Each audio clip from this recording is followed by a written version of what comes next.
All right, guys. Good morning. It is 7:15 in the morning. We got non-farm payrolls coming out at 8:30 Eastern Standard Time. I think we also get jobless claims numbers coming out as well, right around the same time. Now remember, this non-farm payroll report is from September. We are not getting an October one, I don't think. It is Thursday. We also have jobless claims coming out same time, 8:30 Eastern Standard Time. And I don't even see a forecast for jobless claims. I know last time they came in at 232. I think people expected around 225, 227,000. We got the Philly Fed index as well, dropping at 8:30. Unemployment expected at 4.3%. We can take a look at yields this morning. Markets are kind of reeling from Nvidia earnings. Basically at 195s right now. Got close to 200. Very good earnings. They beat EPS, beat revenue, and raised guidance, which is kind of the best scenario for them.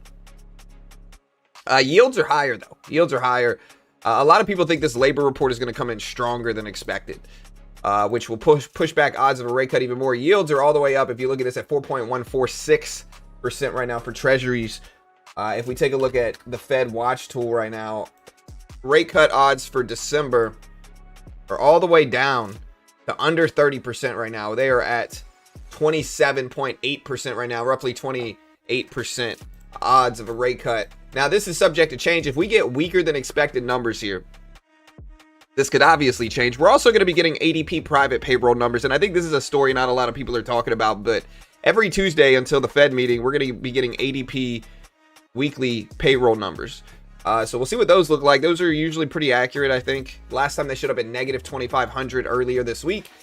So we'll see if that weakness trend continues. But again, Nvidia, the big story of the day. Markets are up. NASDAQ, S&P up about 1%, I think. If you take a look at like gold, even my meta is up. Gold back up to 4,070 or so, but down on the day overall. And yeah, it's a big day.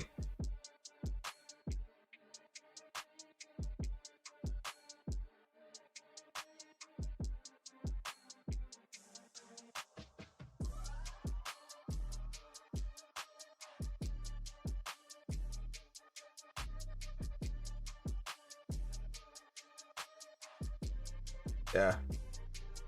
You try to maintain 600. Yeah. SPY at around 669 or so. NASDAQ over 600s. 600 is actually the previous. Like if you look at the SPY, 600 or the Q, I mean, you look at the Q, the previous closing price is right here at 600. So we are gapping up nicely here. The previous closing price is right here. So I'm looking for that level to hold a support. Bitcoin sitting at 91,750s here. 91.75s. Crazy day yesterday, to be honest.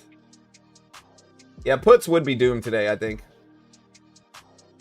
I gotta take my shoes off here, bro. Hold up.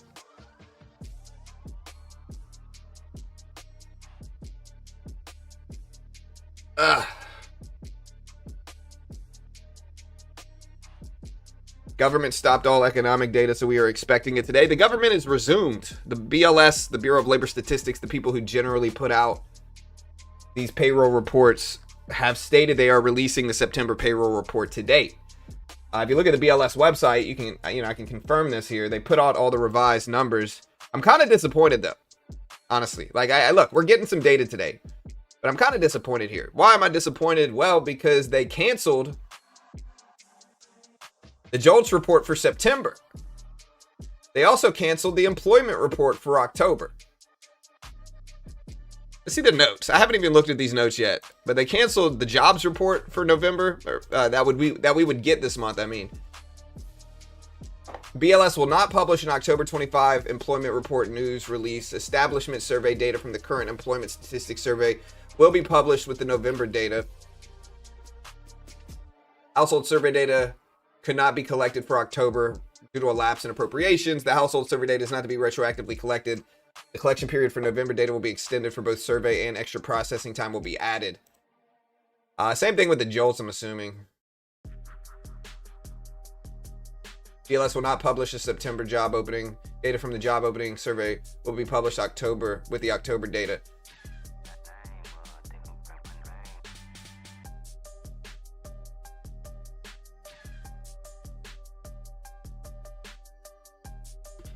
All right, so the question is, when do we get the next JOLTS report? It's not this week. Next week we get retail sales on Tuesday. We also get the ADP preliminary weekly employment report. We get jobless claims next Wednesday. GDP first revision for Q3. Durable goods, that's delayed. As well as PCE inflation on Wednesday next week. Thursday, the market's closed.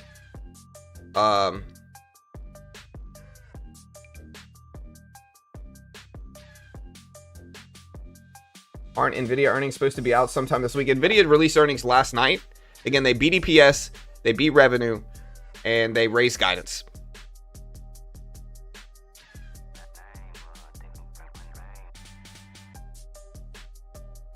So the next JOLTS report for November, or the JOLTS report was scheduled to release December 3rd for November. So we'll see some updates on December 3rd.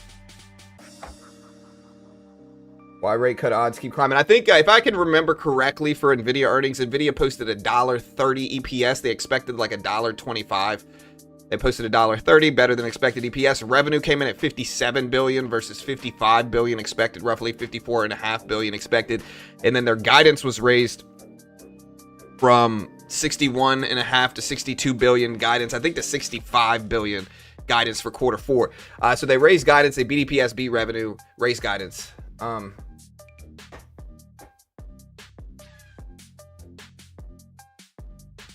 Nasdaq creeping up a little bit though. We're pretty flat overall here.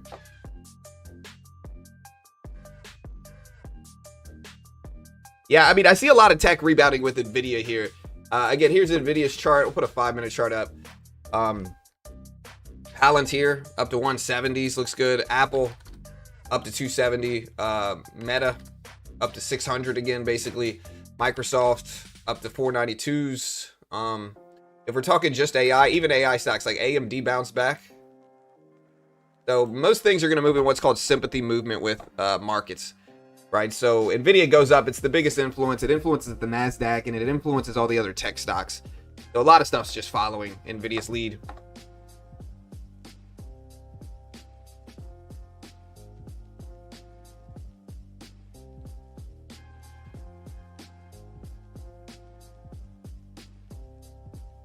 Yeah, I appreciate the donation, though. Thank you. Oracle's up. You know, Oracle's had a tough time, though, lately, man. Oracle, if you take a look at it here. Oracle's down from 350, basically, down to 230s. The Oracle is down a very large percentage. It had the deal with the government, I think, right? Where they did the deal with the government here. Pumped all the way up to, like, 350, basically. And then since then, they've basically been on a consistent downtrend. Down to 230s. They're up a little bit, though, on this news. The real moves are going to be happening today. We got the payroll report, jobless claims numbers.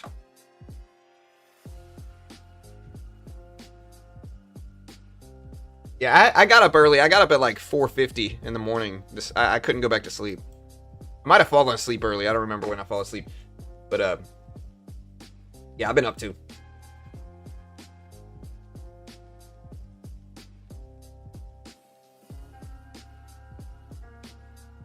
Oracle structure looks good. Not sure if it holds. It's shaky. Yeah, I mean, we've seen some big pullbacks in tech. And it doesn't necessarily mean it's over. You know, it doesn't necessarily mean it's over. It could, anything could happen. Again, the unemployment rate today is expected at 4.3%. This is for September. Private payrolls expected at 62,000. Non-farm payrolls expected at around 55,000. Philly Fed index is expected at a +1. I think we also get housing starts expected at 1.32 million. Average hourly earnings expected at 0.3% month over month for September. So we got a lot of data releases dropping at 8:30 today, like a bunch of different ones. Like a lot of different reports drop today.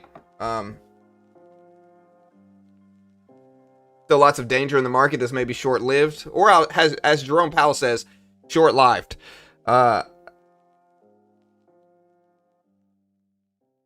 Big old data Thursday. Yeah, that's basically today. Oh, sorry, Blaze. Yeah, started here, bro. All right, we're back down under the 200 exponential. But again, you can kind of see the range in the NASDAQ right now. It's very choppy. This is the range since early this morning. So it's not the prettiest range today unless you're shorting tops and buying bottoms.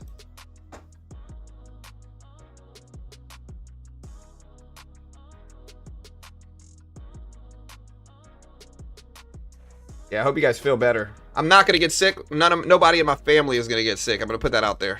Top 3 least sick family in the world right now is what we're going to be this week. I think 55's high considering what we've seen in labor the last few months. But it is for September. It's before the shutdown, so we'll see. I think 55's high, but I think we could also beat it easily. You know, I don't think it means that much, but...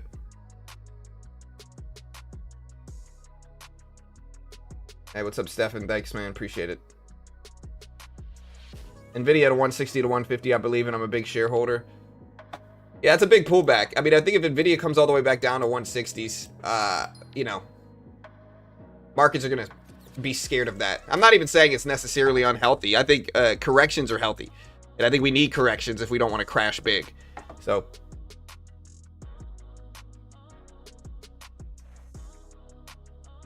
Nvidia all-time high, Mr. Shareholder should know. Do PE ratios even matter anymore? Well, for a lot of microchip and tech stocks. What's a PE ratio, bro? I mean, I don't, you know. I know what it is. It's price to earnings. You add up the 4-quarter EPS and then you divide that by the share price. And you get the PE ratio. But, yeah, I mean...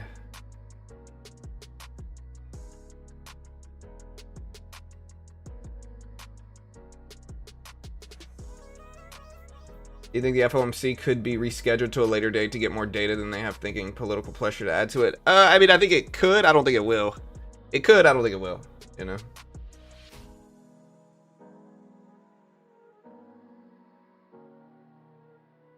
Oh, yeah. Let's do a poll.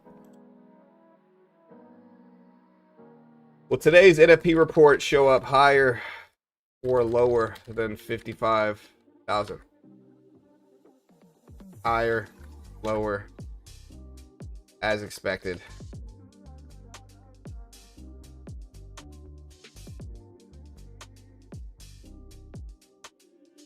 All right, vote on the poll. The poll is now live. Will today's NFP report show up higher or lower than 55K? Vote.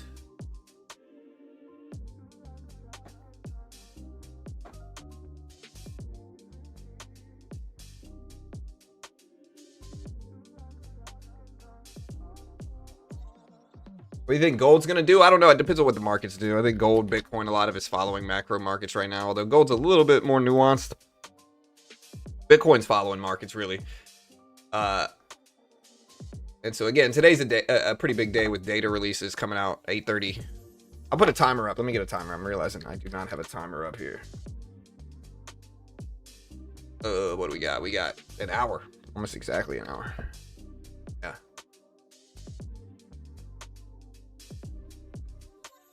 There we go.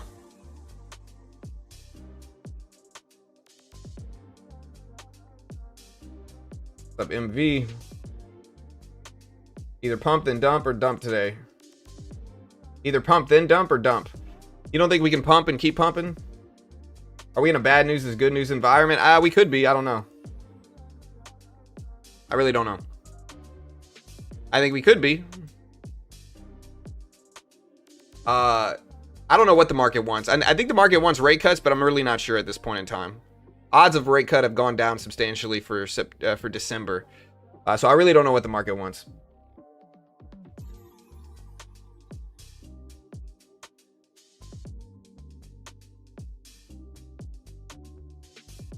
You know what I haven't looked at today? Google. Google ripped up yesterday. Still sitting right where it was, 300s. But Google had a very good day yesterday. Yeah, Google, very good day.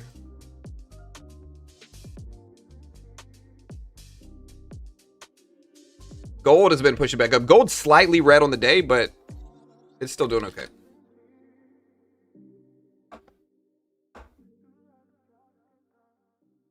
How will the labor report move markets? I have no idea. Let me get my crystal ball and figure it out. Again, I think either one of them could cause drops. Or either one of them could cause pumps. But I think drops, I don't know. It depends. If labor report's like super strong, I think we'll go up. Even though market might want rate cuts.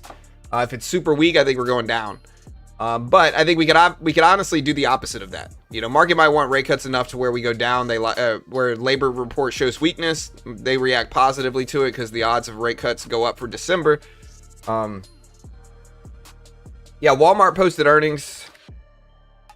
They're mostly flat. I mean, they're down from their earnings report, but we posted the Walmart numbers much earlier. Walmart posted third quarter revenue at $179.5 billion versus $177 expected, slightly better. Outlook for the fiscal year 26 adjusted EPS $2.58 to $2.63 versus $2.61 expected. So kind of as expected. Guidance quarter 3 comp sales up 4.5% versus 3.8% expected. So a little bit better than expected comp sales. Quarter 3 adjusted EPS showed up at 62 cents versus 60 cents expected. So Walmart mostly beat everywhere, but it was slight beats, and you know, it just didn't get the hype that like Nvidia got.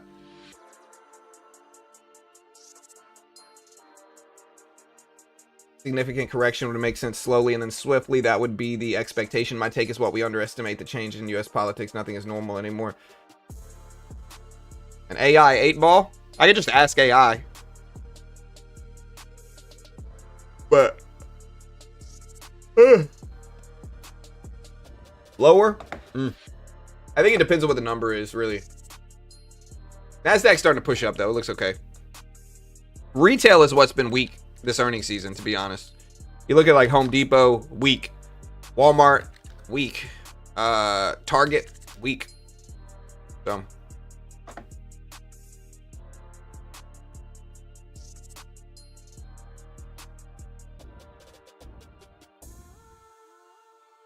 John, can you expand on the SQQQ? It's a 3x short the Q ETF. So basically it inverses the Q 3x leverage. So Q goes up, SQQQ goes down, and vice versa. So again, Q is up in pre-market, SQQQ is down in pre-market. It's just inversing. It's good if you can't short. Maybe you don't have a margin account, but like you want to short, you can just kind of buy this, and it's effectively shorting the Q. I'm not an investment professional. I'm not recommending you do anything. Understand all this stuff on screen. I'm not a, you know, don't copy me. Understand all this stuff. Not professional investment advice. I'm not liable if you lose money. But yeah.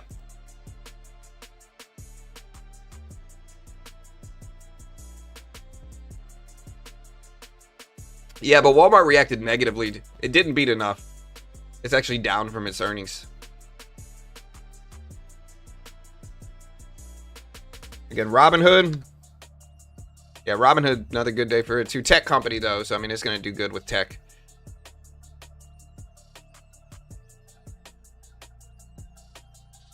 No one has money for retail, maybe. Yeah. Yeah, you might be right. Don't short today, guys. It's gonna be green. Looking at our poll, 39% think we show up lower than the 55,000 expected payroll numbers. 32% think higher. 29% think as expected for this report. Are we skipping the holidays this year? Yeah, I'm definitely the top 3 least professional people in the world right now. You know, who's the top 2 though is the question. Like, who's above me there? Let me know in chat right now. Nvidia saved Christmas. Yeah. I'm sure there's a lot of jokes that you can put in there. How the Jensen stole Christmas.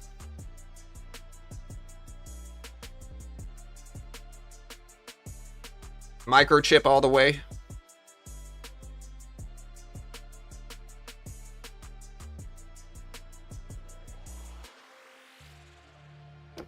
Yeah, I saw Michael Burry post last night. I did see him. I did see Burry post. Burry said, what did he say?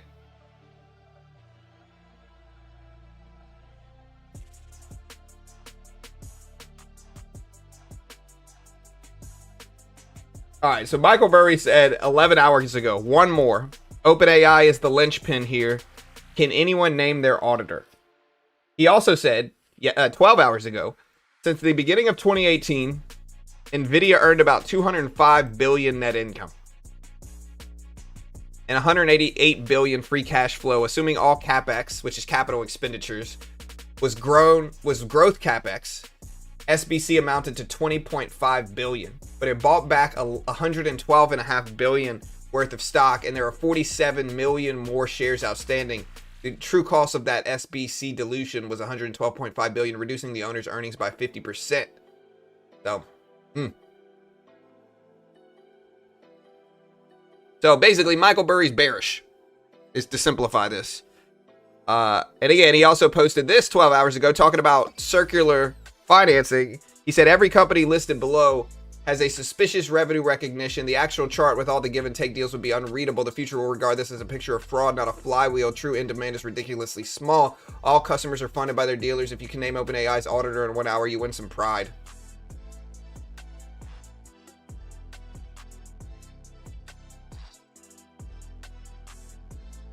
I mean, look.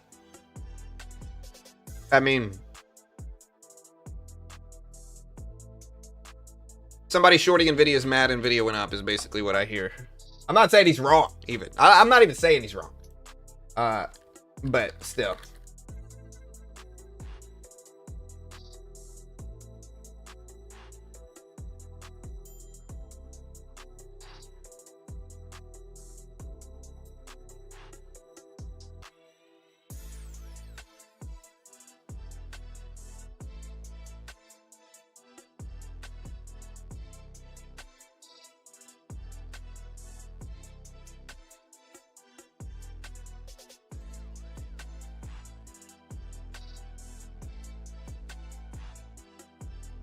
Basically, like,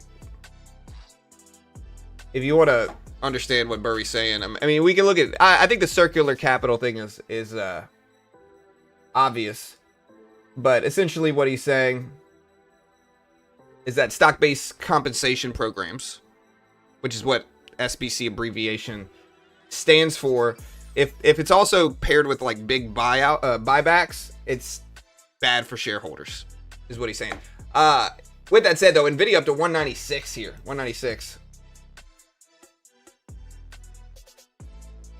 They call him Bubble Boy. They call him Chicken Little, you know.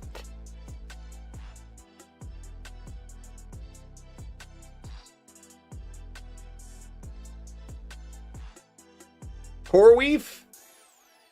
Is it CRWV? CoreWeave up to $82 a share. It's up a little bit, but man, look at this drop for CoreWeave.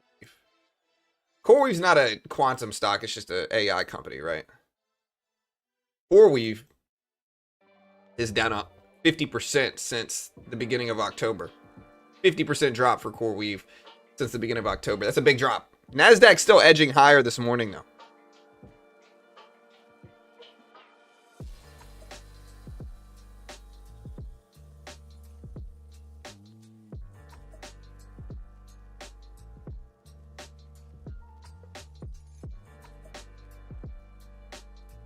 Rigetti's down a lot too. I mean, they're up from earnings though, but there's just a little blip. So we're at 26s, but man, Rigetti, big pullback, over 50% drop for them too, from 58s down to 25. So Rigetti and other quantum stocks have been struggling last couple months. Here's Rigetti. What's another quantum stock? QUBT, down from 25 down to roughly 10. We got Rigetti, we got QUBT. There's a bunch of QBTS. I'm trying to think of all the quantum stocks I know off the top of my head. From 46s down to 23s. That's down almost exactly 50%. NFP reports dropping at 8:30 in about 50 minutes. Oh, what did I just click? There we go. China's Commerce Minister held a phone call with the UK Trade Secretary as well. I see that.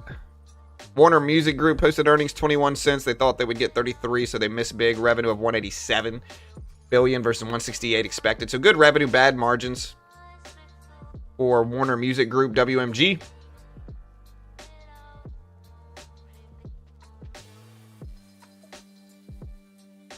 Burry in '08, it took his prediction 18 months to start failing, so he got time. Bubbles can take... Yeah, no, I agree. Even in, again, I always reference 2000, which a lot of people are correlating with this, you know, instance in markets.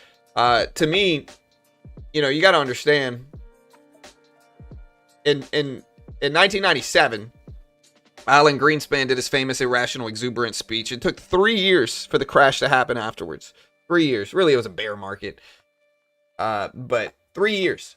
And so it could take years. He might still be right for Burry. And with that said, like, people that are still... I still think even if he's correct, AI is the future. And so it's just going to take time to heal from it. But yeah.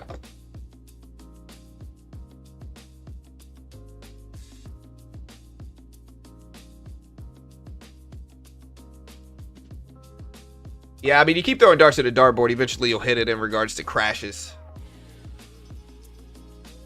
All right, NASDAQ still pushing here. Almost the highs of the day. Where's highs of the day right now? Highs of the day are... Oh, they're way up here. But it's getting up there. NASDAQ all the way up to 129 right now. Over 25,000 here. Top of the range.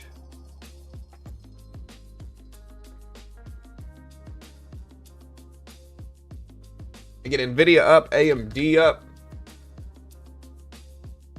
Although AMD's not up that much. AMD's had a tough few days, even with good sympathy movement, I think.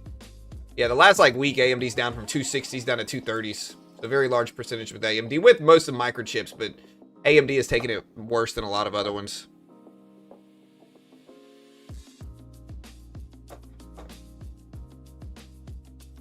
I think the exuberance is rational in regards to AI. I think the exuberance was rational in regards to the internet in 2000. Doesn't mean we're not going to crash from it though. That's what I've been trying to tell people. Like, look, the internet was that big thing. Look back in hindsight. Nobody thought Amazon would be able to sell things on the internet in 2000. Nobody thought these internet companies, not nobody, if there was irrational exuberance, everybody was optimistic, right? But in hindsight, it was the next big thing. The internet was that big game-changing technology. Some of the valuations were valid. The problem though, and I think a lot of people are going to say it's a similar problem today, right? The problem in 2000 is the same problem we have today. It's not that some companies are going to succeed and that the underlying technology is going to succeed. AI is going to succeed. I mean, this is incredibly obvious. This is self-evident. This is very clear. AI is the future of technology. You might not buy it, but watch in 20 years. Still, it doesn't mean we're not in a bubble, right? Because the problem with 2000 in the dot-com crash is the same problem in what it is today, which is overvaluations currently.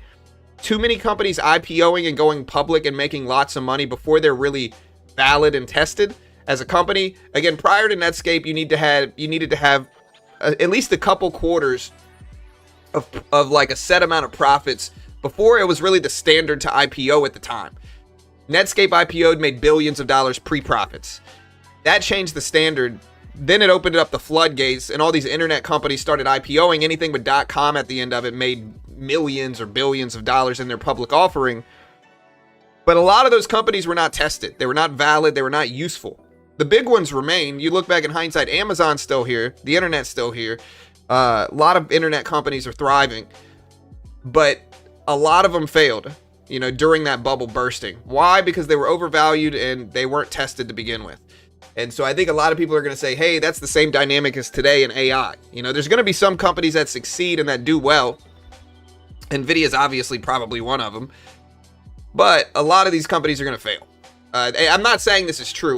This is the thesis of bears right now, you know.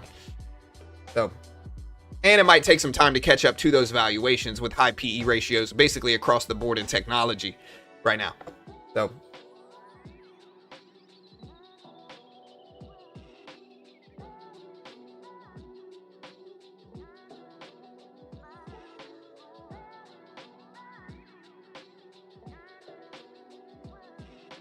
they were just too early in 2000. Yeah, I mean, again, same thing.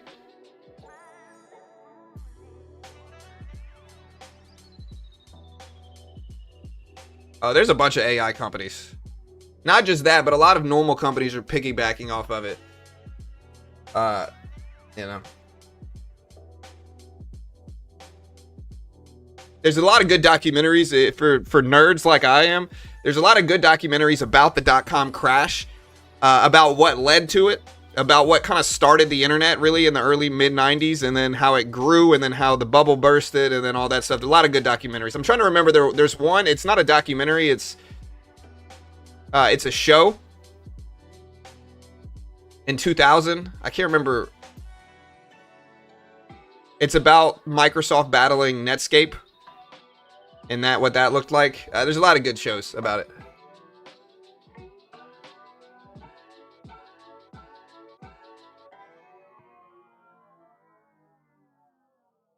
No one here can name 5 AI companies outside of Nvidia. Dude, there's so many companies that are involved with AI right now, bro.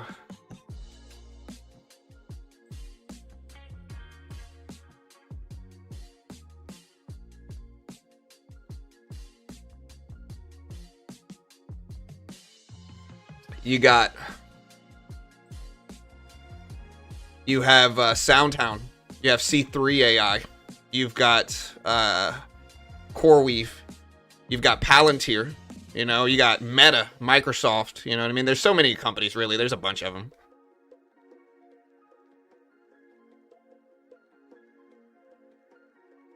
Yeah, Pony AI, BBAI, SoundHound. Right, like there's so many AI companies that are here right now. AMD, you know, MU. OpenAI is about to IPO.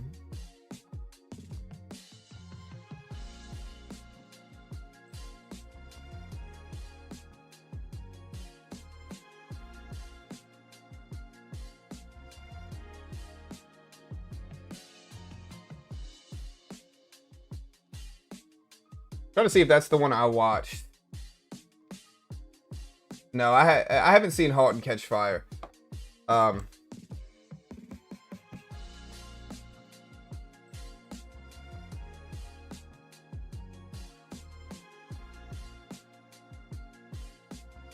Yeah, okay. I saw *Valley of the Boom*. This is what I've seen about the '90s tech boom and bust.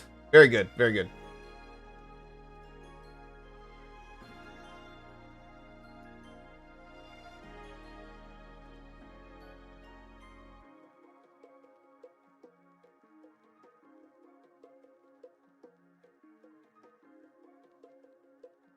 You had to pick one stock, what would it be? Right now, realistically, I'm going to preface this with I am not an investment professional. I'm not liable if you lose. Make your own assessment. Trade smart. I can't guarantee anything. I'm not liable if you lose money. Probably Amazon.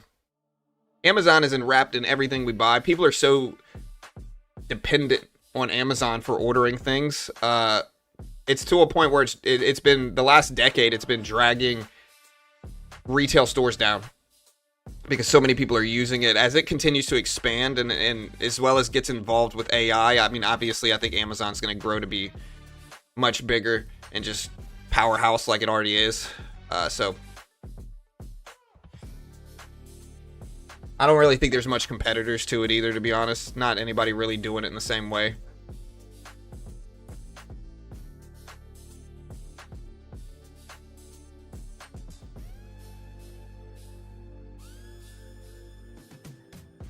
John Coin? Hey, set it up, bro. Set it up. Yeah, I mean, if I could pick an ETF, it'd just be the S&P. I'd probably pick the S&P, but whether I have to pick the S&P or the NQ or the NASDAQ or the QQQ or whatever, I'd probably pick the S&P. It's just a little bit more diversified, especially right now outside of tech. I mean, it's got tech, but it also has other stuff, you know. Reports in 40 minutes, guys. 40 minutes.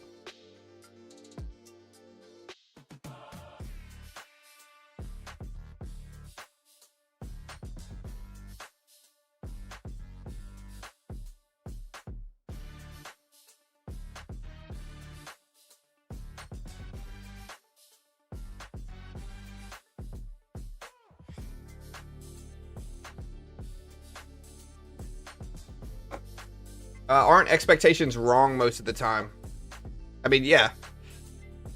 Generally, they're not going to pick the exact number, you know. It's always going to be at least, you know, I mean, we rarely sometimes get it as expected, but most of the time, if we're talking payroll numbers, yeah, I mean, usually it's not going to be exactly what they expected. Sometimes it is, but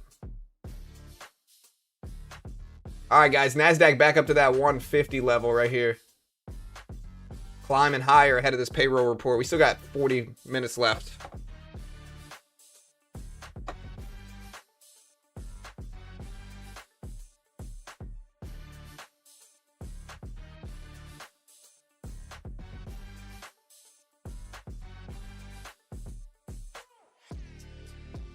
Nvidia will be embedded in everything going forward. Amazon is limited. Yeah, I mean, that might be true, right? I'm not, look, when I look at it, I'm talking about like safety mixed with stability, mixed with strength, you know?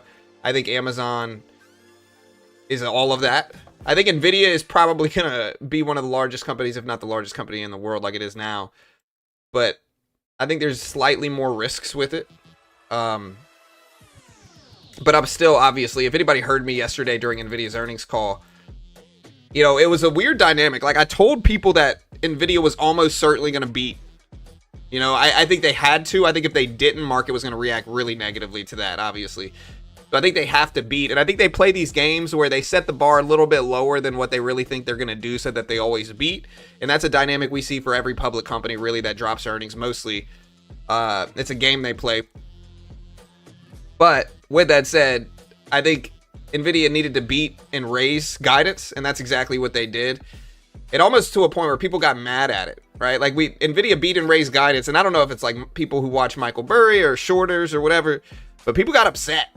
Nvidia beat and raised, and people were mad, you know? And so it's just kind of one of those things where, you know, even if you look at like Polymarket or some of these odds makers, the odds that Nvidia was going to beat were like 90%.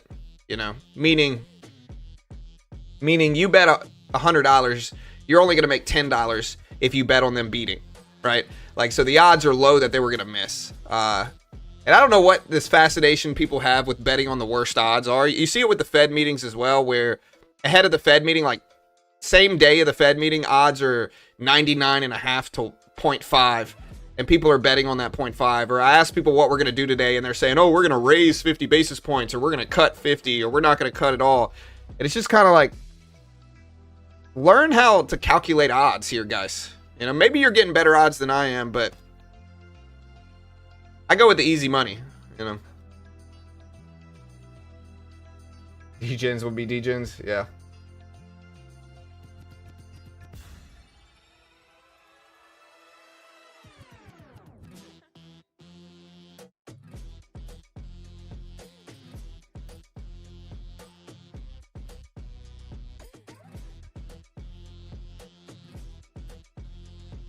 Press me briefing today at 1 o'clock.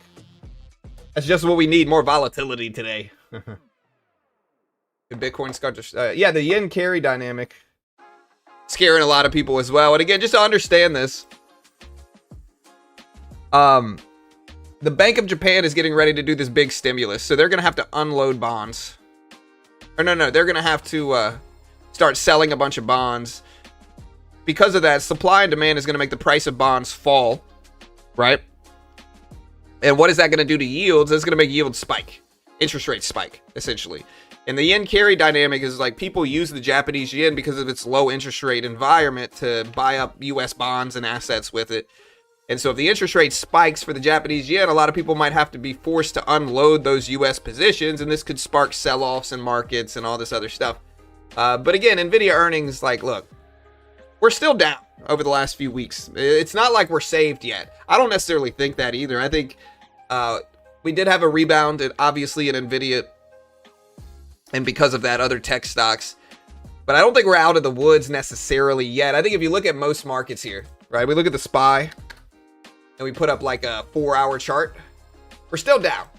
You know, 690, basically, we're at 670. We're still down $20 a share on the SPY, and the NASDAQ, it's even more steep. We're down from 640 basically to 610. Even where we're at now, you look at Nvidia even. Nvidia's still down. I mean, it's doing better though. And Nvidia's been choppy for the whole year basically. Nvidia's green on the year though. Nvidia was at 140 to start the year. It's at 180s now. So Nvidia's still green actually. AMD, You know, you can look at the Dow. So markets are still down from highs. And again, we'll see what happens though. We'll see what happens. I'm not sure what we're going to get, but Nvidia up big to 195s. Reacted really well, as it should have. It beat and raised by decent numbers. Its EPS was a little low, I think. But again, the original EPS I had was 118. And so it's showing up at 130. Adjusted EPS was solid.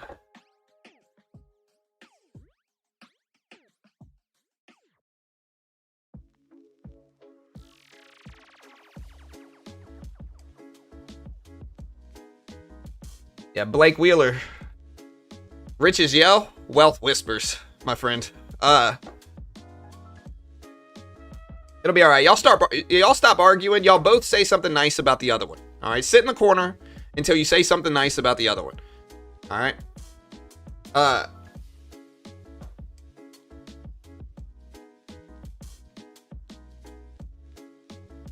With that said, I'm in the top 3, you know, least whisper in the world right now.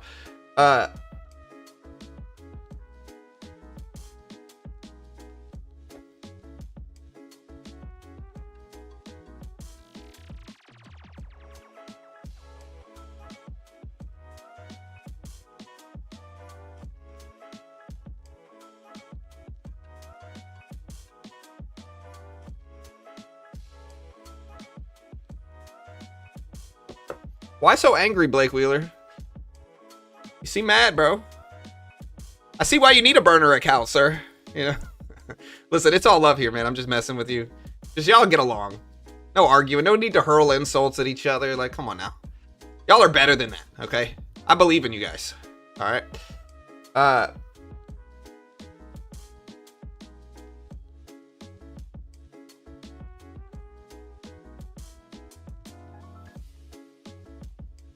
All right, guys. Listen. Non-farm payroll report dropping 8:30 Eastern Standard Time. We also have jobless claims. We got the Philly Fed index data dropping.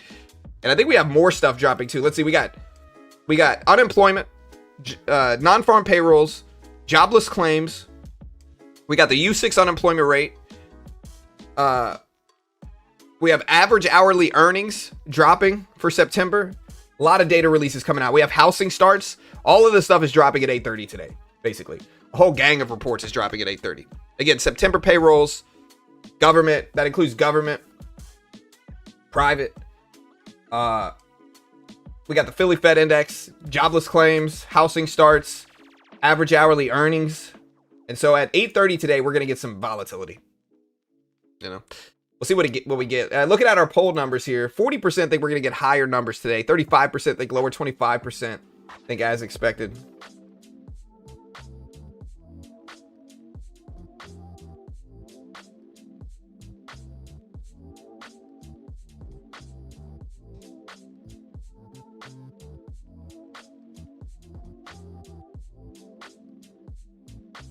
Hi, I'm back to show my love and support for this channel, now by words, but when appropriate, by better gifts.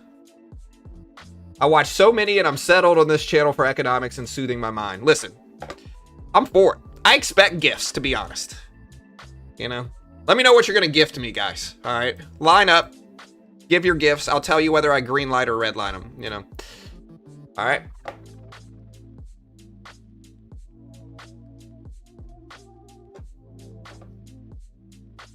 Why do you avoid trading Forex?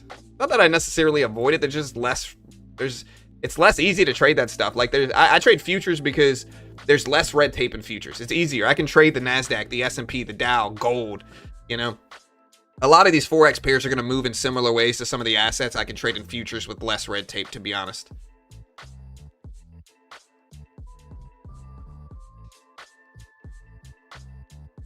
Hey, thank you, Hat. Appreciate it, brother. Thank you, man. When is the wife streaming again? Everything was going up. Was it? Got you a parasocial boyfriend? Might be expensive to ship. Really. Thanksgiving rally? Yeah, let's see. Let's see if we have a holiday rally. Nvidia's kind of flat here.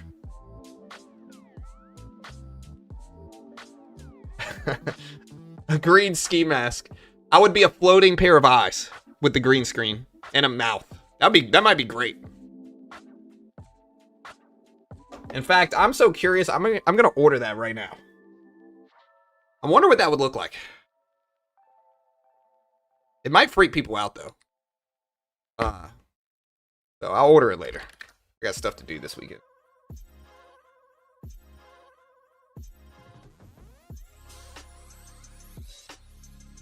All right, guys. 29 minutes. 29 minutes.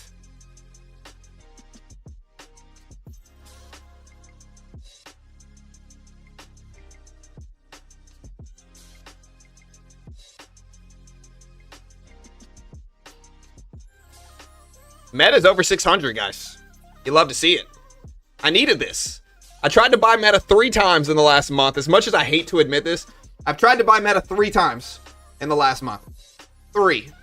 Or as Europeans do, 3. 3 times in the last month. First 2 lost quickly.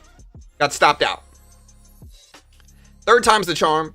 I am now green in Meta. Hey, bud. How you doing, dude? Love you, buddy. Good day, man.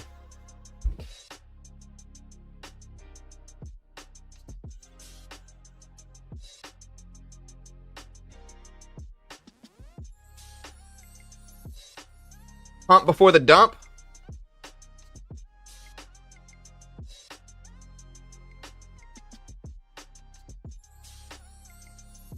No, the BLS data drops at 8:30 Eastern Standard Time. It is now 8:02 Eastern Standard Time. The NASDAQ is rising here this morning. Verizon says it cut in excess of 13,000 jobs as it restructures. I'm not going to say I told you guys so. I'm not going to do it. Again, they need a restructure. I've said this dynamic before, but I was trying to buy my daughter a cell phone service. We went into AT&T. They wanted my social. They wanted all this stuff that they don't need. You know? At a certain point, we just left because they were asking. It was going to take an hour for them to set up. We just left, bought a prepaid card, set it up, got it up in like 10 minutes. You know, and I think because of that dynamic, these phone carriers are just losing business. I think streaming is hurting them as well. And some of them have kind of jumped on board with streaming. But it's not the same business as they were 10, 15 years ago. It's just not. They've changed. I'm not investing in them. That's the point.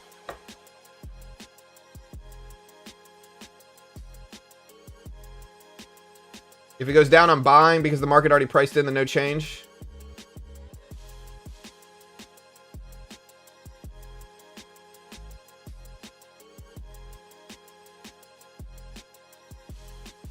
NASDAQ's still flying up ahead of the jobs report. Is the market pricing in optimism for today? Oof.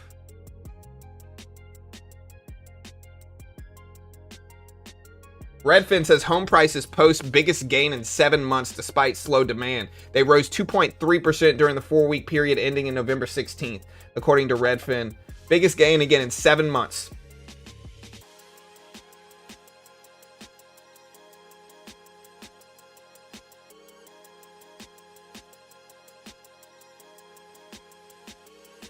Again, Verizon cut 13,000 jobs.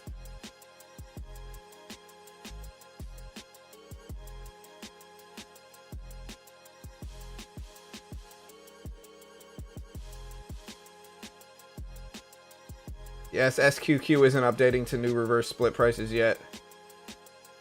Yeah.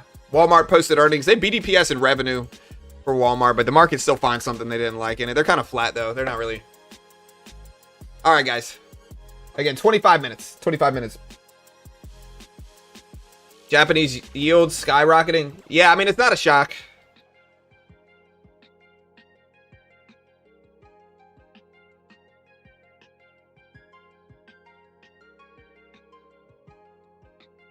Yeah, here's a 5-day chart of the Japanese yields.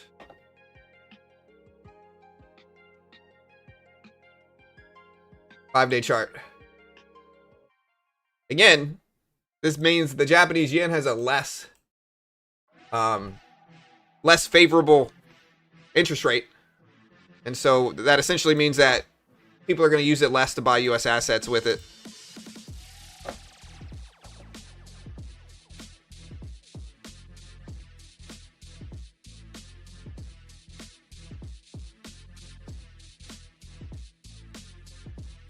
Yeah, again, if we look at rates here, guys, and again, this is ahead of the labor report. One of the things that could move this right now, here's U.S. yields. U.S. yields are at 4.146%.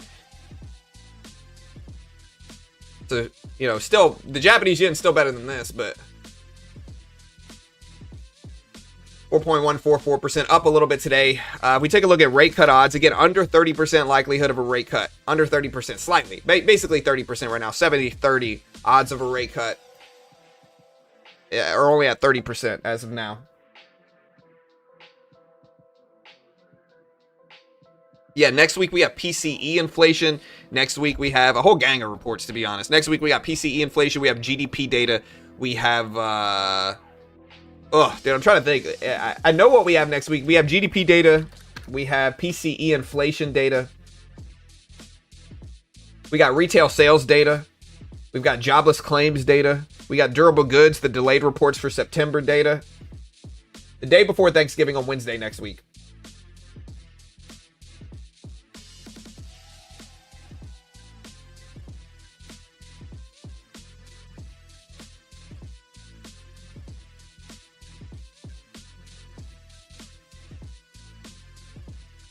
Again, we got the Philly Fed index today, jobless claims, the non-farm payroll report for September. It's expected right around 55,000. When is the next Fed meeting after December? I'm pretty sure it's January. It's going to be at the end of January. It's every 6 weeks, right? So if one's December 10th, the next one's going to be at the end of January. 19 Nvidia price target increases so far this morning. Should we cut rates in December, guys? Let me know. Should we cut rates in December? Look at the NASDAQ still surging. Look at Nvidia pop. 196.40 right now for Nvidia. Nvidia's making a move up.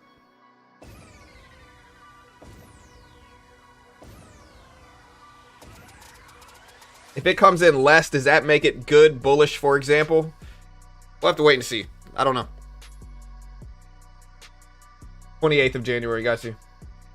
Should we cut rates in December? Absolutely not. Yes, we must. Kind of shows the polarity behind this. Yes, we should hop in the time machine and undo the last 2 cuts. I don't know about that. What red flags are you looking for the first 10 minutes of report? I'm just looking at what the numbers are and how the market responds to that. Gold. Yeah, gold is what? Up. Gold and Bitcoin, again, they have been following the market. They're kind of with us on this pullback here.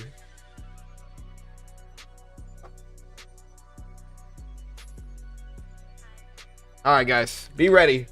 20 minutes. 20 minutes. UK Prime Minister Starmer is going to go to China at the end of January next year. Again, spot gold technically green on the day now, I think. Let me make sure. Bitcoin's almost back up to 62,000 or 92,000, I mean. Yeah, so gold technically green on the day now. This light blue line is the previous closing price. It's right around 78. Walmart also said they're gaining market share in the U.S. groceries and U.S. customers still spending. Middle income stable, but lower income is under additional pressures. Yeah, I mean, that's what a lot of people are saying, is that like the upper end of the income brackets are still spending money, but the lower ends are not. Truist also raised the price target for Nvidia to 255 from 228. That might be why it's spiking up a little bit. Truist raised the price target on Nvidia, keeps buy rating, raised it to 255 from 228. Wedbush also raised the price target on Nvidia to 230 from 210. They outperform rating is what they have. So again, ahead of this report in 20 minutes, markets are still pushing here.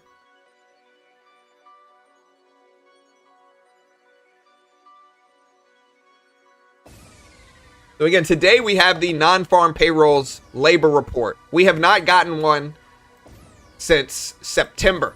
The last report we got was in September. The month of October was completely closed. Half of this month has been closed in regards to the government. And today we finally get an NFP report. It's been a month and a half, basically, since we got one. It's a big report. We also have simultaneously at 8:30, we have unemployment expected at 4.3% showing up. Private non-farm payrolls roughly expected at 60,000 for private payrolls. The Philly Fed manufacturing index, so we'll get a look at manufacturing at 8:30. In about 20 minutes, it's expected at a positive 1 versus negative 12.8 last time. We're going to get The U6 unemployment rate, last time it showed up at 8.1%. We're also going to get housing starts, jobless claims. I think jobless claims are expected at like 227. If I remember correctly, 227.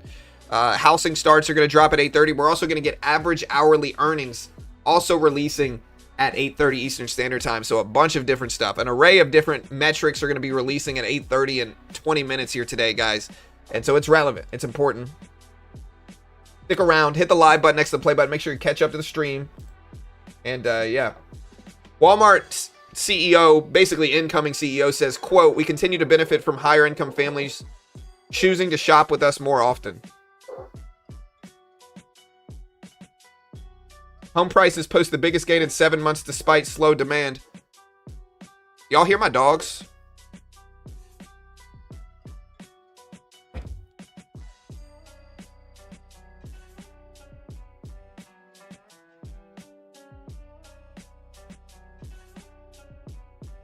Redfin says home prices post biggest gain in 7 months. Again, we got that news earlier as well.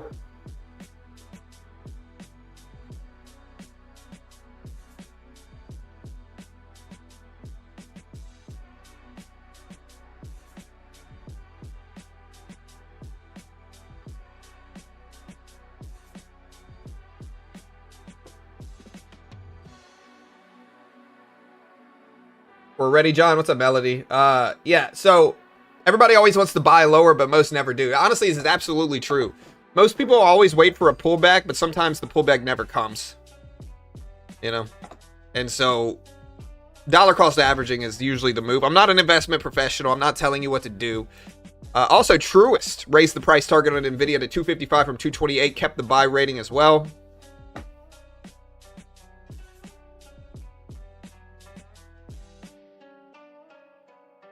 Can y'all hear the dogs?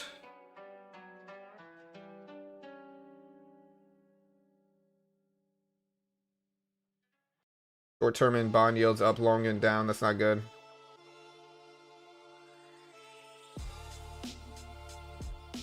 Millionaires are shopping at Walmart. I mean, I'm here to say that's probably not true. Depends on where they live. I don't think that's true. I think that's what they're saying because that's what they want people to believe, you know? I don't necessarily think that's true.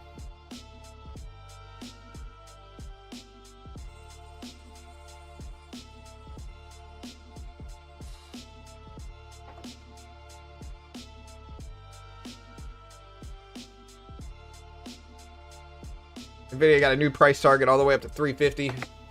Yeah, let's see if Nvidia breaks $200 today. Look at Bitcoin. I mean, Bitcoin's in a pretty obvious range, but look at this candle for Bitcoin.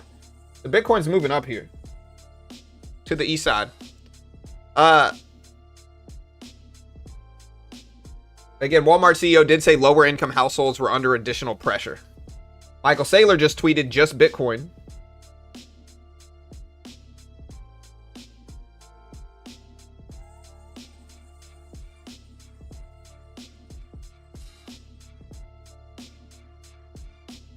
All right, here we go, guys. We got 15 minutes. Yeah, Google ripping up over 300s. Google had a great day yesterday. All-time highs on Google are 304s. It's at 302s right now. So Google hit 304.25 yesterday morning at the open. We're up to 302.50. So we still got about $1, $1.50 before we get up close to all-time highs for Google. 15 minutes.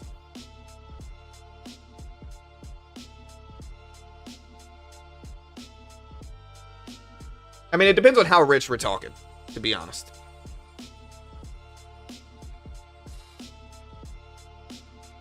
I agree.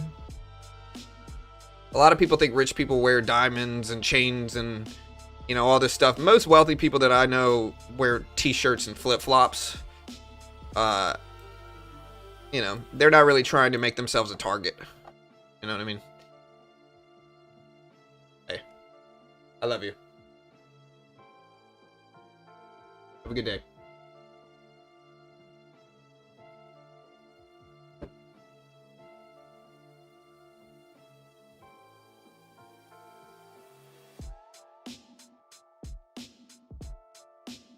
No, I can't buy that HDMI cord at Walmart because I'm a millionaire. I don't think it's like that. I think it's they don't really think about the $5 price difference, and Walmart is more of a hassle to go through.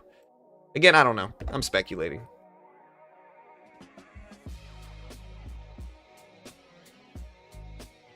I've got one of those gold-plated HDMI cables. I'm not sure what it does differently, but I feel fancy every time I use it, you know? If you know, you know.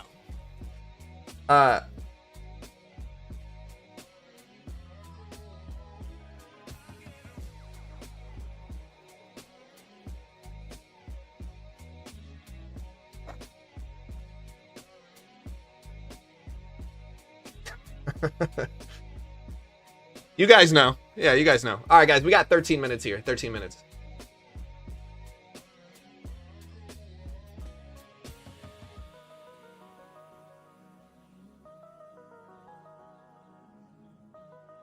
You think Nvidia will rip at market open? I think it could.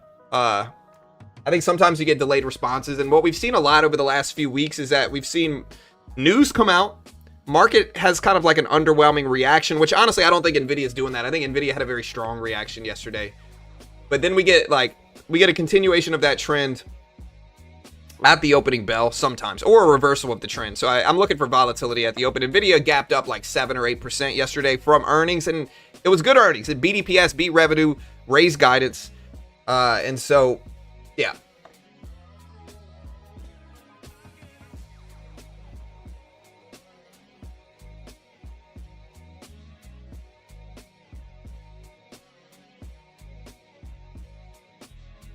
My wealthy friend in New York City owns a bunch of buildings and he lives in a studio apartment.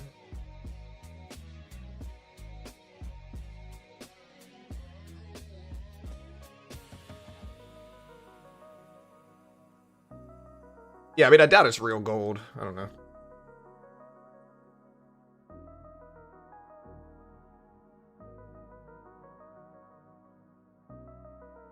Yeah, Target, you go in there and buy like 3 little flimsy things and it's $400.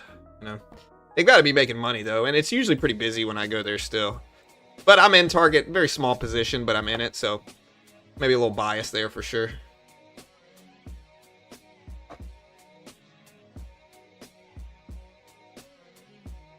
NFP stands for non-farm payrolls. So it's the NFP report today. We get it at 8:30 Eastern Standard Time. 12 minutes, guys, 12 minutes. Again, do we come in higher or lower? Put higher or lower in chat right now. We did a poll. 41% think the NFP report shows up higher than 55,000. 35% think lower. 23% think as expected.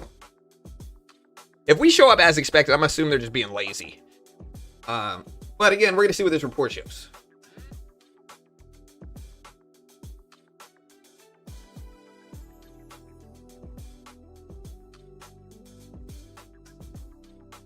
Yeah, maybe as expected. It is a lagging report. This is from September. We're not going to get an October one. This is for September. NASDAQ is green, though, today. We're up nicely in it. We're making moves on the upside. And again, Nvidia doing really well from earnings. Gold is elevated today a little bit. Bitcoin is holding, which is good. We're not in the midst of that Bitcoin crash that we've seen over the last few weeks. And again, I think, yeah, NFP is generally high impact. You never know. Any individual report, when you isolate it, can be good, bad, high, low, up, down, right? Like we could get either way really from payrolls, but it's generally a large report. It's not small, you know? So we'll see what we get.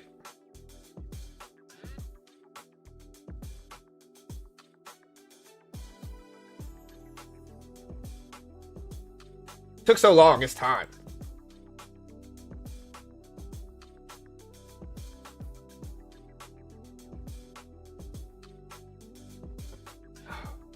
Finally get something.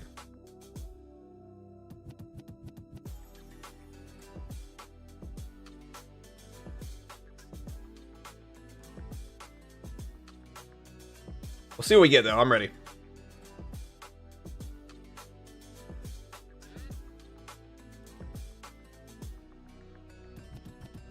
All right, market's starting to dip down here. Again, BLS report rescheduled. I am ready here. Again, we've seen weak numbers. ADP prelim employment numbers showed up on Tuesday at negative 2,500. This was better than last time, and I think it was like a negative 11.25 thousand last time. So it's a little bit better, but it's still negative job numbers weekly. Nasdaq starting to turn down here. Nvidia starting to turn down a little bit as well, though. Hold on, let me see. Again, forecasts are largely unchanged from those held before the release and may be stale. September payrolls are expected to rise by about 50 to 55,000, up from 22,000 in August. Estimates ranging from a decline of 20,000 to a gain of 120,000. So the estimates are really all across the board. Unemployment rate seen it staying steady at 4.3%. The Fed had their median projection at 4.5% for the end of this year. So, not that I dislike the Christmas song, but I want some.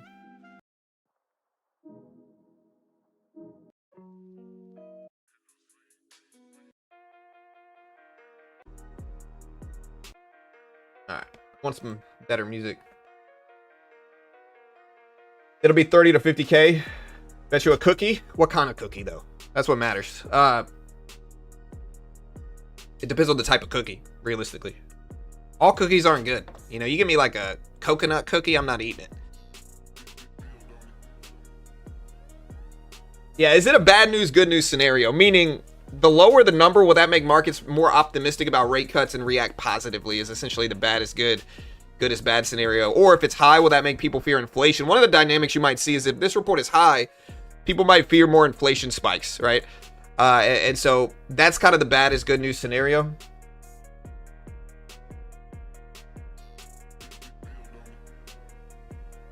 So the last numbers that we got for payroll numbers, and again, this is from September, right? Just to put it into perspective, this is from September.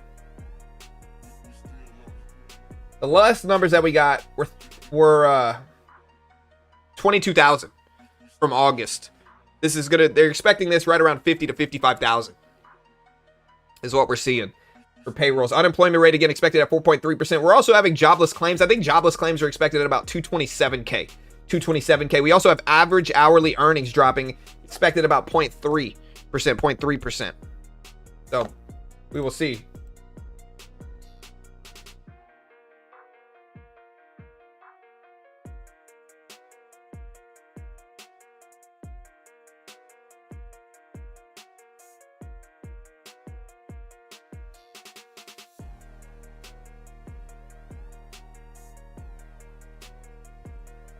Yeah, so again, previously it was what, 22,000? Is that what I just said?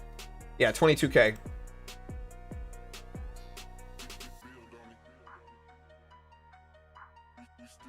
Again, unemployment 4.3% expected. Nasdaq's turning down ahead of this report, though.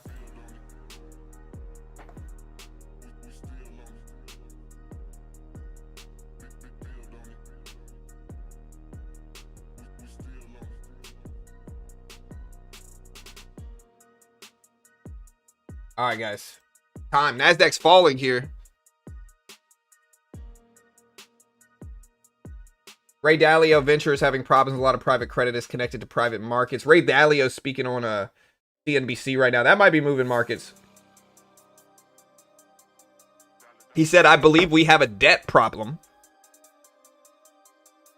All right. I want to see what yields do from this report, to be honest.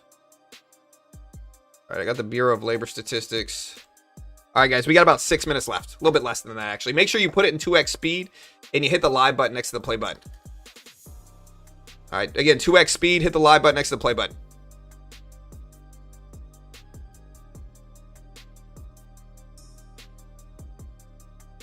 Wait, they're not... okay. Again, the consensus for today's non-farm payrolls is 55 to... I'm showing 50 to 55,000. Some people have it a little bit higher. All right, guys, here we go. He also report is water wet.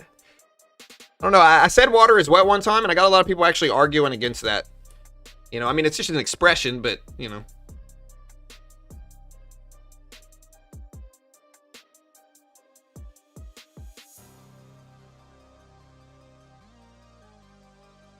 Good is bad, bad is good. Is good is bad, bad is good scenario, or are we going to get as good, bad is bad scenario?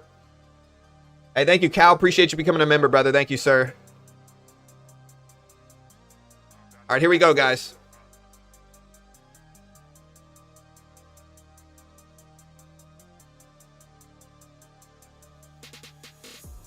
All right, guys. Again, 8:30. We got a couple minutes.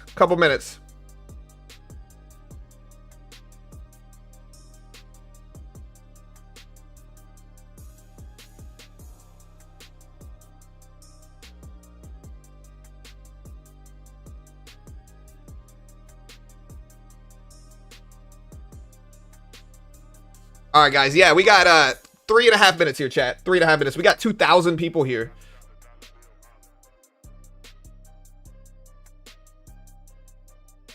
Again, Nasdaq bouncing at 125s here. 125s. Nvidia holding right around 196 ahead of this report.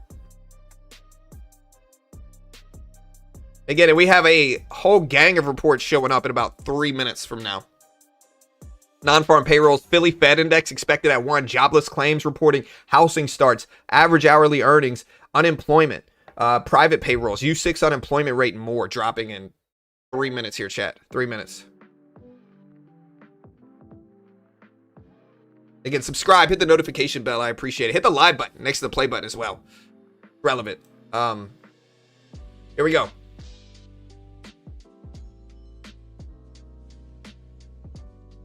Hey, what's up, chat? Hey, I appreciate you guys tuning in with me today on this. Again, we got less than 3 minutes, about 2.5 minutes. Again, make sure you put it in 2x speed. I might sound like a chipmunk for a couple seconds. If you hit the live button, put it in 2x speed, you'll be completely real time.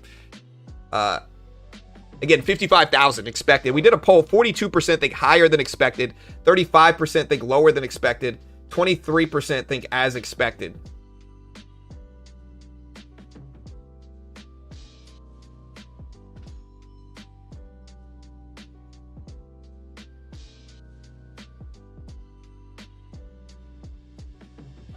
Again, the Bureau of Labor Statistics, 8:30 Eastern Standard Time today. 8:30 is when we're going to get the September employment report. Today, Thursday, November 20th, 8:30 Eastern Standard Time.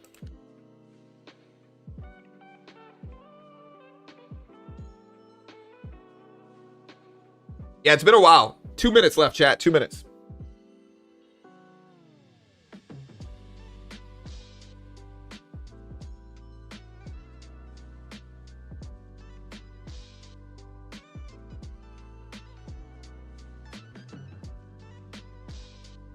All right, guys, here we go.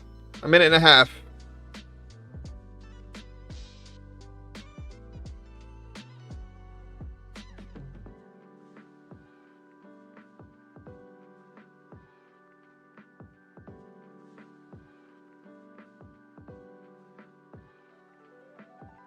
Man, my dogs are just barking.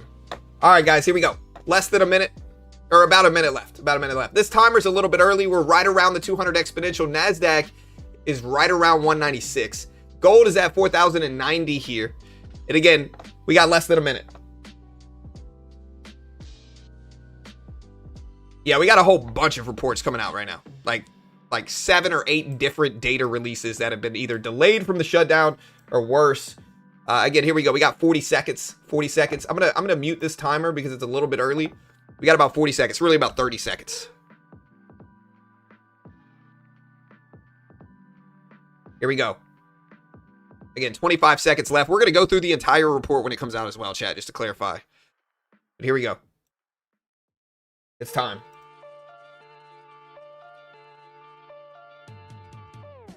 Ten seconds. Yeah, even the dogs are excited we have data right now. 10 seconds, guys. 10 seconds. Less than that, about 5 seconds, really. All right, here we go. And here's the report. Waiting for it. Waiting for it. Okay, non-farm payrolls, 119,000. 119,000 non-farm payrolls. 119,000 unemployment ended up showing up at 4.4%. 119,000 non-farm payrolls and 4.4%. 4.4% for unemployment. Super high. We also had more data come out.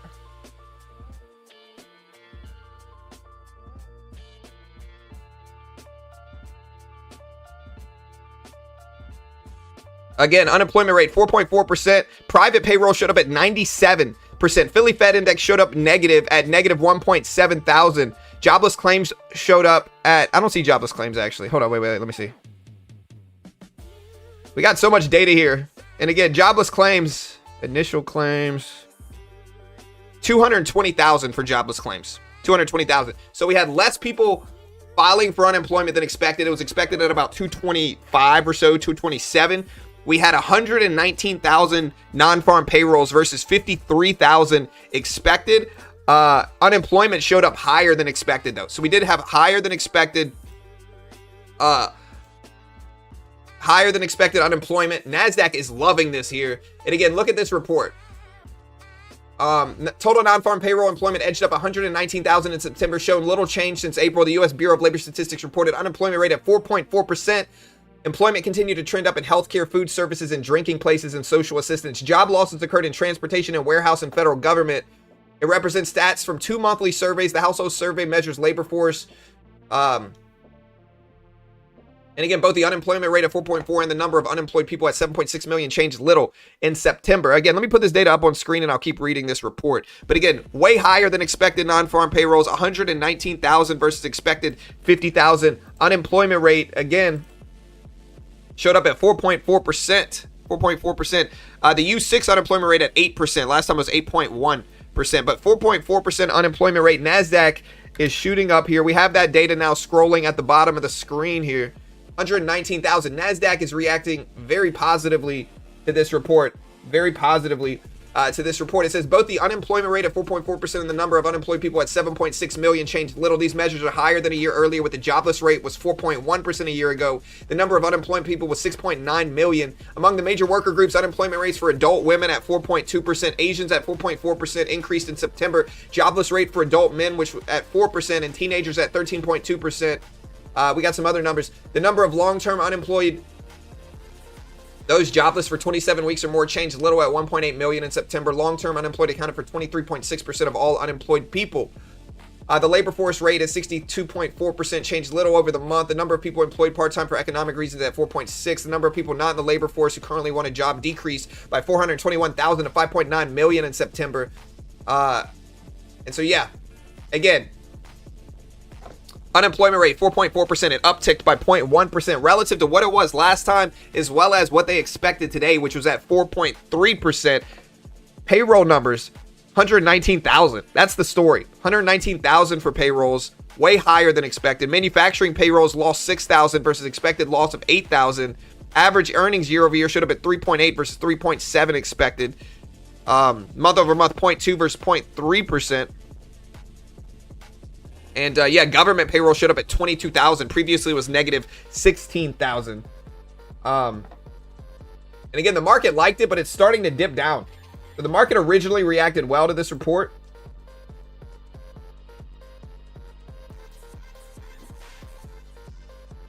Again, it originally reacted well to this report. We are now pulling back a little bit. Look at that level right here. That's the greatest level of all time right there. But again, do you guys think this is bullish or bearish? I'm going to end this poll and we're going to ask another poll right now on whether you think this is bullish or bearish. Was today's 119K NFP report bullish or bearish? Vote on the poll. Let me know what you guys think. Again, give me a follow on x.com at Beginner Trades. We publish all the numbers there. But again, this is strong payrolls. What this might do, just to put this into perspective, right? What this might do, it's going to push back the odds of a rate cut even more in December. I think if we look at yields right now, yields are probably going up. I'm assuming here. Actually, they're down. Interesting. Maybe the unemployment rate upticking.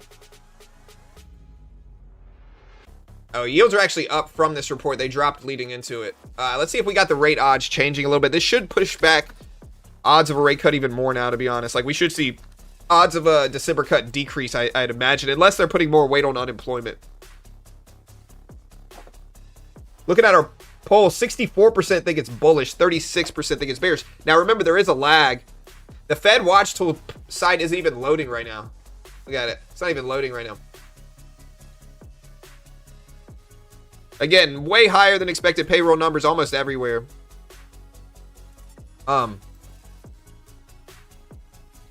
The Fed Watch tool has gotten so much traffic, it's not even working right now.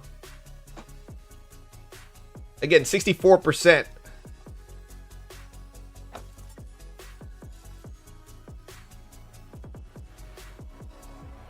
Look at Nvidia turn here, guys. So Nvidia's starting to turn down. We're at 195.50s here, 195.50s. Again, jobless claims, continuing claims should have been 1.974. Previously, it was 1.957. So higher than expected continuing claims, though. Labor force participation was 62.4%. Government payrolls, 22,000. Philly Fed index showed slightly negative versus positive expected for manufacturing. Again, jobless claims 220 versus 230 expected, 227 expected. Unemployment rate, again, 4.4% versus 4.3% originally expected here. Nasdaq started to turn down. Maybe the first move is the wrong move. And again, this might push back odds for rate cuts, right? Like, that's the big story of this, is like stronger payrolls means we have less of a need to cut rates. The Fed Watch tool side is still down, though, so we can't really see where it's going here. But, yeah. Big report for the employment situation. And again, remember, it did say published September data delayed more than 6 weeks, lapse in federal government, collection of data has been completed in accordance with normal schedule. No employment report for October. Yeah, it's looking less likely that we're going to cut rates right now. You know, less likely.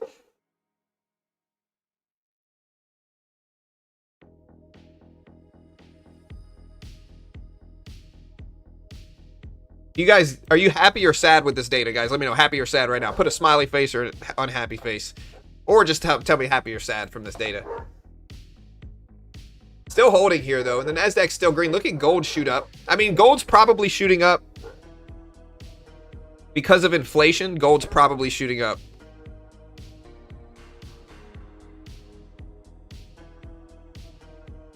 Sad. No rate cut. Yeah, I mean, it's definitely going to push back the odds of rate cuts. I mean, you know, unemployment did uptick 0.1%, but payroll showing up 120 basically, or much higher than expected. Shows less weakness in the labor market than expected. Now, I'm gonna be honest. This data is lagging, and historically, sometimes it's not the most accurate. ADP data shows a different story, and so we'll see what that looks like next Tuesday. All right, finally, mine just loaded here. Yeah, so the odds of a rate cut have decreased from the last time I looked at it. Last time it was about 30%. Now it's at 28%. So they've gone down about 2% likelihood of a rate cut. Here's a 25 basis point cut odds right here. And then this is a pause. So that's what we're seeing right now. Yields are kind of interesting. I think it's still too early. I think this is delayed data. Yes, I think this is delayed data. It's still pretty early data. It doesn't necessarily mean that a rate cut is not happening. You know what I mean? Like, it doesn't necessarily mean we're not going to get a rate cut in December, but it definitely pushes back the odds a little bit just because markets are stronger than expected here, right? So, or payrolls were stronger than expected.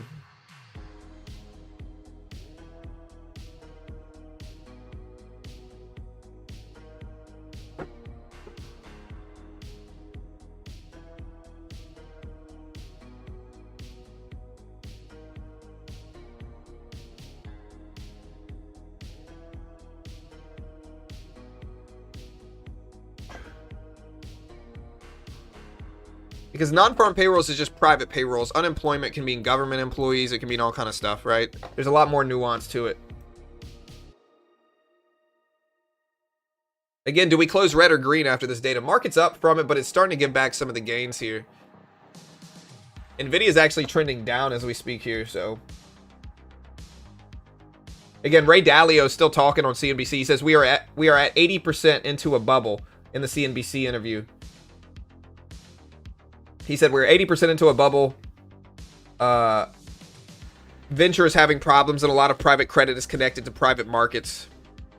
He said, I believe we have a debt problem. Fed swaps continue to indicate December rate cut is unlikely. So treasury yields fall after jobs data. Yield on 10-year treasury notes last down 1.2 basis points. We did have Canadian PPI show up. Walmart CFO also said the holiday season is also to a pretty good start.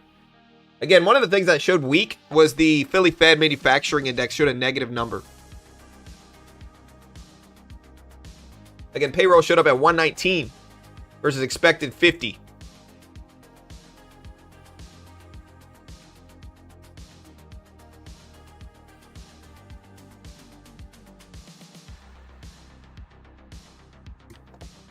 Make a poll to see who's in here for crypto. I'll just ask, do you guys like crypto or stocks more?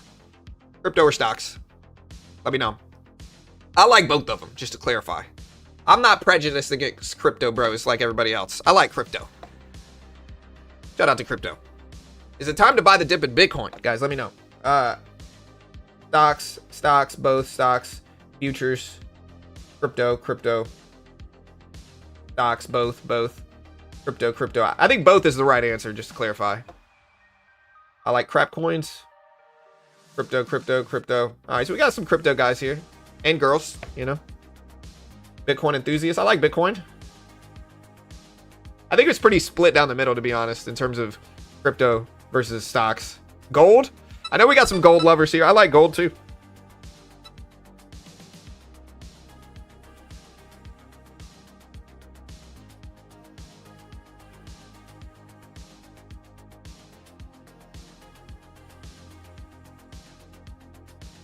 Gold, for lack of a better word, is good. You know? Nasdaq starting to push back up. We're almost up to 25,200s here. Let's see if we hold over 25,000. I think 25,000 is a big level we want to hold over today. I also think we should watch Nvidia, and $200 is up above us. So,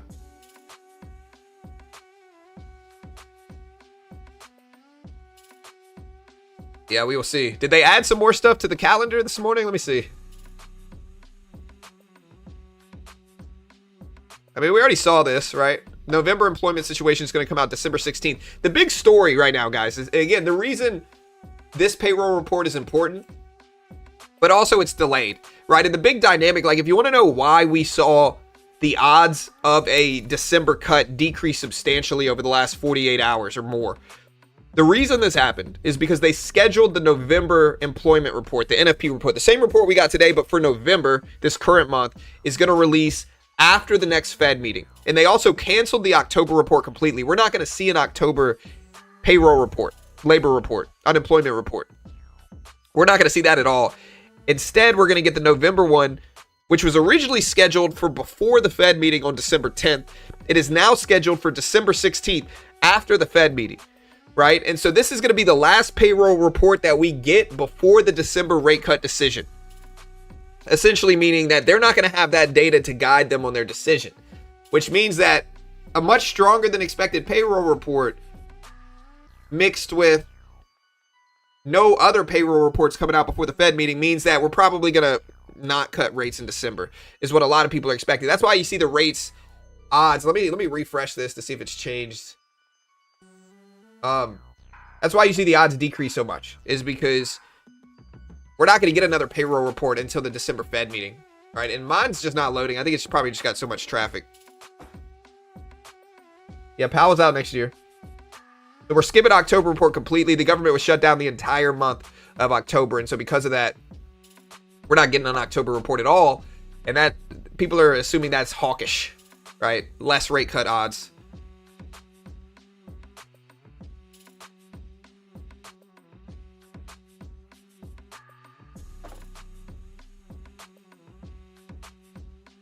The big things, guys, big things. And again, I think we got, don't we have like other data coming out at like 9:15? We got like industrial production numbers. Again, unemployment 4.4%, higher than expected. The unemployment rate for September higher than expected. It is before the shutdown. Philly Fed Index weaker than expected for manufacturing, negative 1.7 versus 1. Payrolls almost 120,000. They also revised the last one down from 22,000 to negative 4,000. That's a story I didn't talk about yet, is that they revised the last non-farm payroll report from August. Previously, it was 22,000 positive. They revised it down to negative 4,000. That's a story I didn't talk about. Manufacturing payrolls, negative 6,000. Jobless claims 229. So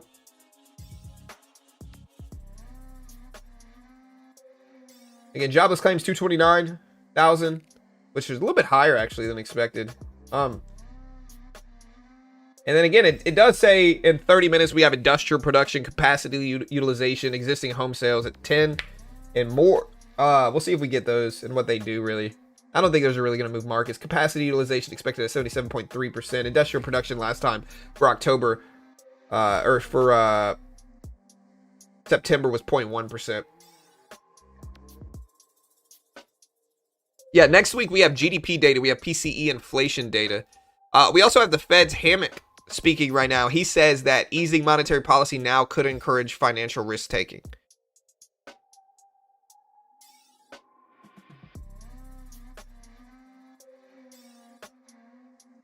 Yeah, they really are all over the place. Again, they revised the last one down from 22,000 to negative, what was it? Negative 4,000, I think. Yeah, negative 4,000 from 22,000 positive in August to negative 4,000 revision.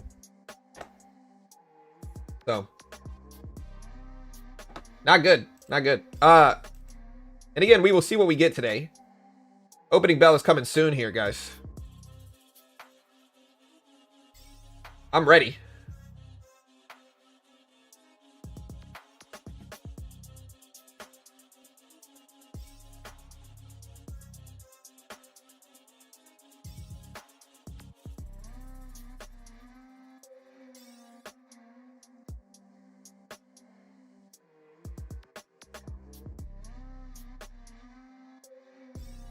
Market's coming back up to the high that we made during the payroll report. Do you guys think these numbers are accurate? Is the real question I think we have to ask here. We've seen a lot of revisions in payrolls over the last year, 6 months really, a lot of revisions. Usually what I'm seeing is that the original payroll estimates were overstated and then they have to revise them down in the coming months. I'm not saying that's what's going on here. I'm not. But do you guys think these numbers are accurate right now?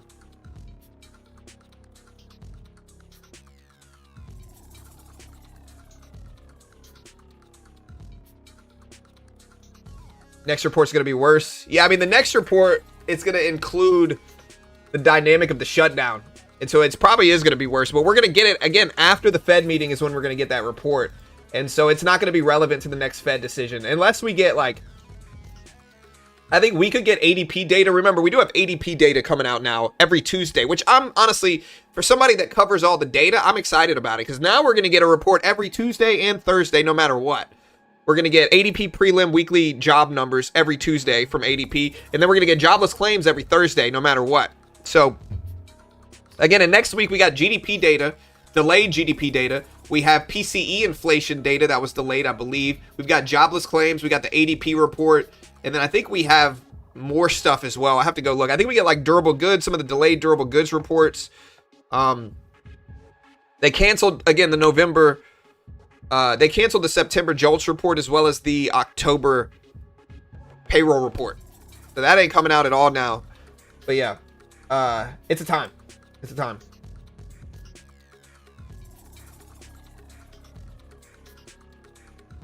So much data. Can you break down what each meant? Sure. Non-farm payrolls are basically private payrolls, right? So the number 119,000 is basically like private payrolls. Like non-government payrolls. We also had government payrolls show up. Government payrolls ended up showing up. What did they show up at?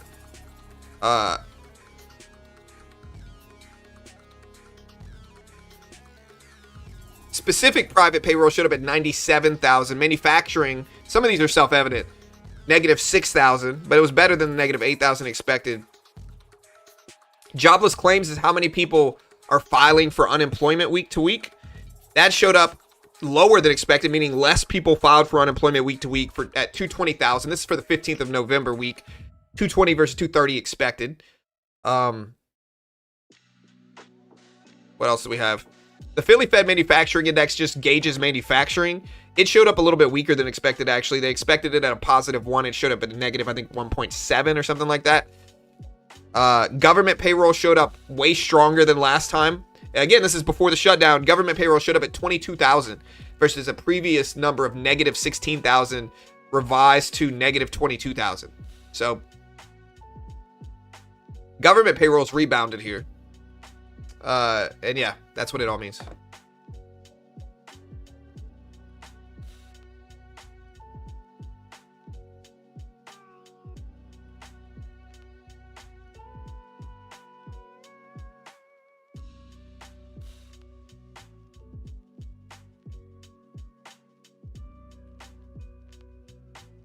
Is it time to buy the dip now? Again, NASDAQ edging higher here at 25,255. So in the last 24 hours, we've got a really strong Nvidia earnings report boosting markets. We also had a very strong payroll report.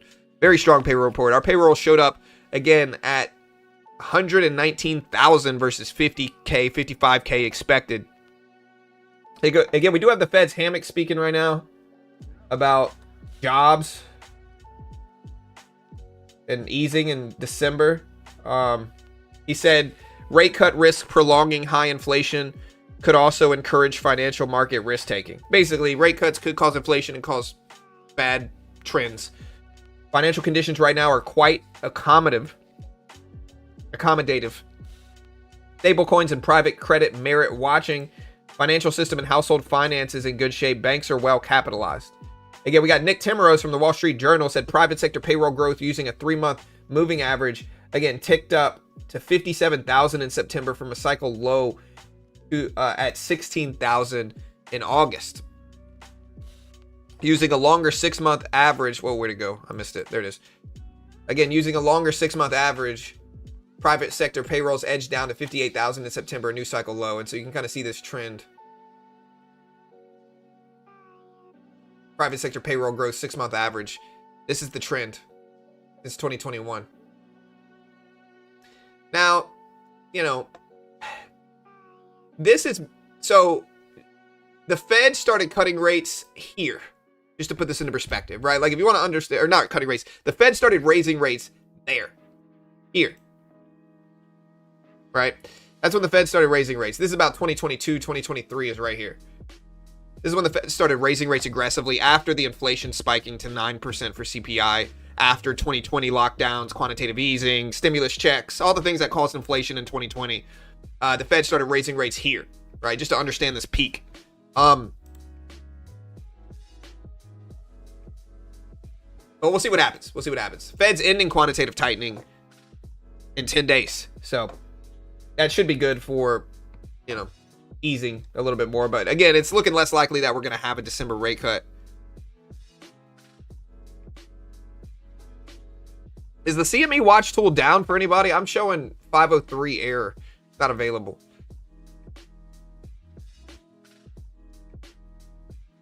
Is this a good enough pullback to buy for long term? I mean, I'm not an investment professional. I'm not liable if you lose money. With that said, I have no idea what we're going to do. Check out Top Step if you want to help support the channel. I'm going to be day trading today. I haven't really been day trading that much. I was waiting for this report to come out, but again, most day traders lose money. You fund your own account, tens of thousands of dollars, you're probably going to lose a large chunk of that. Let's just be honest. It makes no sense to do that. It instead makes sense to try this. It's kind of like a souped up demo account. They give you a 50K demo. They test your skill. You got to make 3K in profit without losing 2K. If you do it successfully, they fund you 50K, 90% split up to 100K, 150K. If you fail it, you're out 50 bucks basically, approximately. Confirm it all with them, but it's genuinely useful for traders. It's the best way to learn how to day trade, in my opinion. The futures market, the patterns are very similar to equities, in my opinion, as well. But again, I can't guarantee anything. They're a sponsor of mine. I'm biased. It just makes a lot more sense because most day traders lose their first few accounts. Why make your first few accounts 5, 10, 20, 30 grand? Make it 50 bucks. Learn. You're risking something. It just makes sense to me. I'll put the link up if you want to check it out.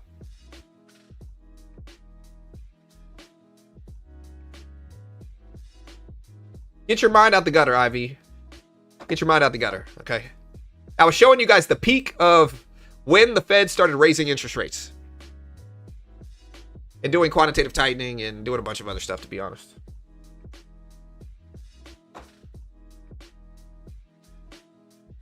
Don't you lie to me, D. 40% for a rate cut.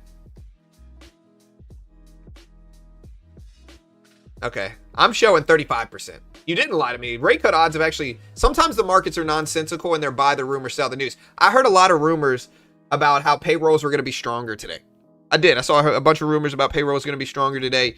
And so I think maybe the market kind of buy the rumor, sell the news in this dynamic. Higher payrolls should push back the odds of rate cuts. Just to clarify, why? Because a stronger economy means you have less need, less justification for rate cuts. But I think rate cut odds were down so much after they rescheduled the November payroll report to after the next Fed meeting that maybe we're just correcting a little bit. Yeah, the 4.4% also probably influencing this. Slightly higher, 0.1% uptick to unemployment is not good. And so we're kind of mixed in terms of these reactions.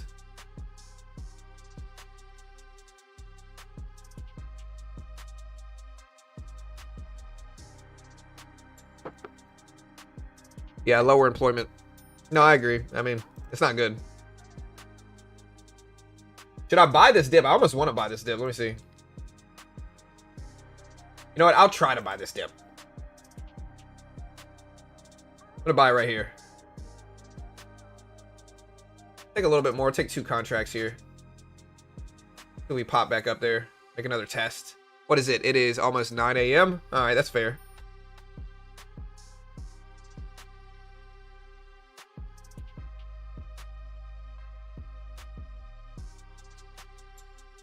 I'll take half off right there. Top 3 dippiest dip ever right here. Now we're sitting on half of the position. And we're nicely green from it too. Look at this. What a bounce. I'm just going to lock that in, I think, right there.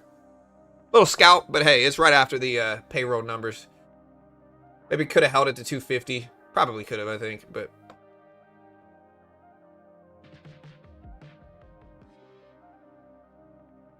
Nvidia saved the market. Nvidia did kind of save the market. Again, Nvidia needed to beat and race, and it beat and raced. That's what it needed to save the market. It's the problem I have, though, is that it's definitely not a certainty yet. Like, even if we look at Nvidia here, here's a daily chart. Nvidia's still down here, though. I mean, actually, Nvidia's right here now. 196. Nvidia's right here. So we're still down, what, like 6% from all-time highs? Nvidia might be doing well, and again, like Palantir's up and Meta's up, and that's all good and fine. But and Google's been running big. Google just broke all-time highs today at 305.70s. So, but we're not necessarily out the woods yet. Bitcoin's still low at 91.5. A lot of stuff is still down from their peaks. So, and again, I think a correction can be healthy. But my equities are doing good today. My equities are doing good.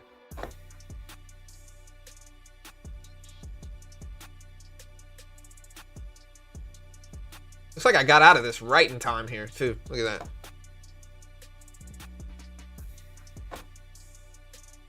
Do you guys think the bottom is in? Is the bottom in for the...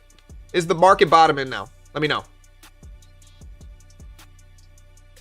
Japan print machine will save the market now? Oh, the Bank of Japan selling a bunch of debt. And causing the prices of underlying bonds to fall, and then causing the interest rates of said bonds to spike, causing worse interest rates for people using the Japanese yen to buy U.S. assets with it, which is the carry dynamic, might not be good, you know. But I think, I mean, obviously, U.S. markets are still pretty independent. Is the bottom in? Somebody says, let's check it out. Yes, no, yes. Bottom is in. Yes. No, unfortunately. I wouldn't say so. No bottom yet. No. Bottom far from in. More profit taking. Over the next 2 years, the bottom is not even close to being in. Nvidia saved the economy? Well. No, maybe. Japan is hiking soon. Yes. No. Absolutely no. Pretty split. I see a lot of no's, though. I do see a lot of no's. Bitcoin falling down still at 91.4s. We just scratched the surface of the pullback. Listen, y'all follow me on x.com at Beginner Trades. At Beginner Trades. We cover all this stuff. I expect you to interact with my posts. You're not a true supporter if you don't. At Beginner Trades. Try to grow over there. I'll probably start posting a little bit more.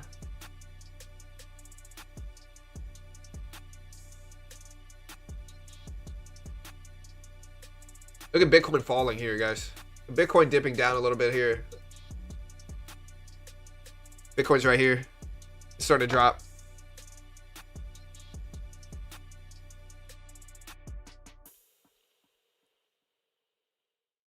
Bottom for Bitcoin is 86,000.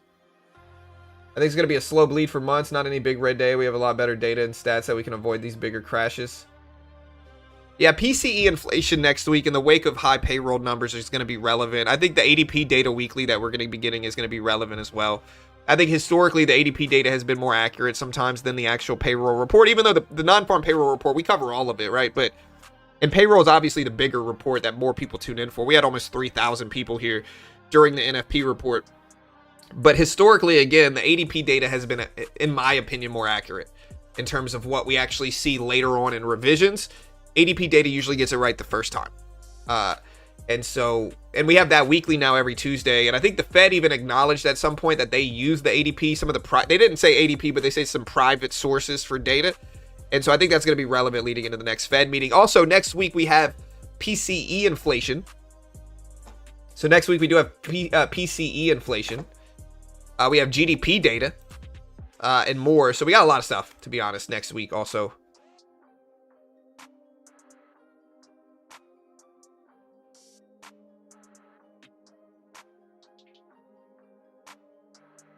What did the ADP employment report show up last time? ADP actually showed the monthly gains for October at 42,000 last time. So not as strong as today's payroll report, but also not necessarily weak. Weak relative to the last 3 months, I would say.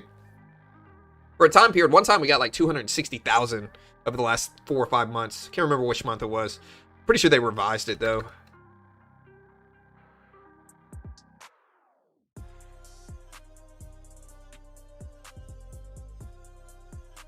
Yeah, the last ADP report showed negative 2,500. The one before that showed a negative 11.25 thousand. So both of them were negative, but last time was less negative than the previous time. And again, remember, today's payroll report was for September. We already got the news. We already got the payroll report. You can read it at the bottom of the screen, Mo. Yeah, we got the payroll report. It's at the bottom of the screen. Unemployment upticked 0.1% versus expected, as well as versus last time at 4.4%. Non-farm payroll showed up at 119,000, which was way higher than the expected 50,000. Market reacted positively initially. It's still pushing up some. Nvidia is moving up a little bit as well. It's at 196.40s here. And you can see Google's been breaking highs all morning, up to almost 306 right now. Bitcoin simultaneously is falling down here. It's almost back down to 91,000.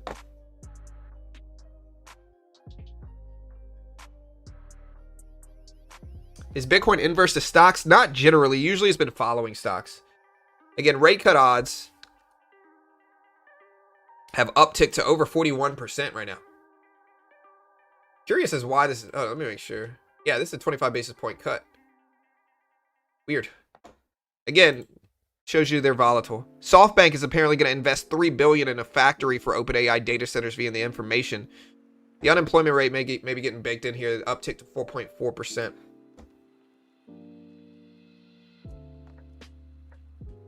So will Bitcoin go up or down today? I don't know. Let me get my crystal ball, brother.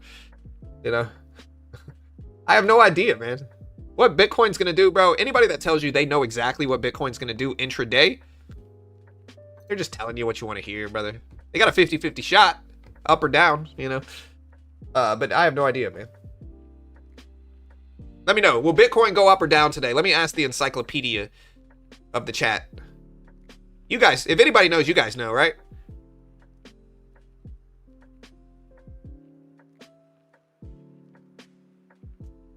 Up or down for Bitcoin today? Bull, bear? Let me know. Down. I'm seeing mostly downs.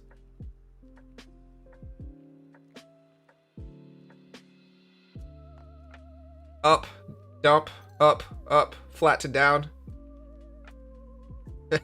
Is Bitcoin going up or down today? The answer is yes. I agree with that. I think Bitcoin will go up and down sometimes today. Look at that 250 level rejecting it right here. Bitcoin's still falling though. Look at it fall right now.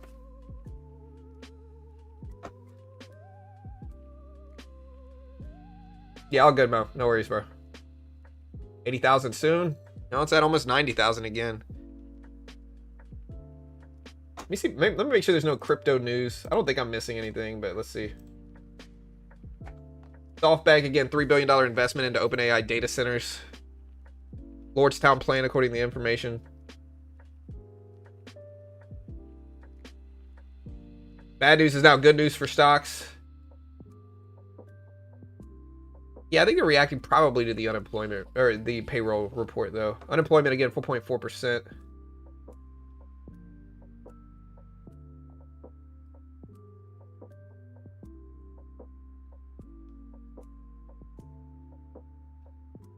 Again, jobless claims showed up 220,000, a decrease of 8,000 from the previous week. I'm showing mixed numbers there, but 220,000.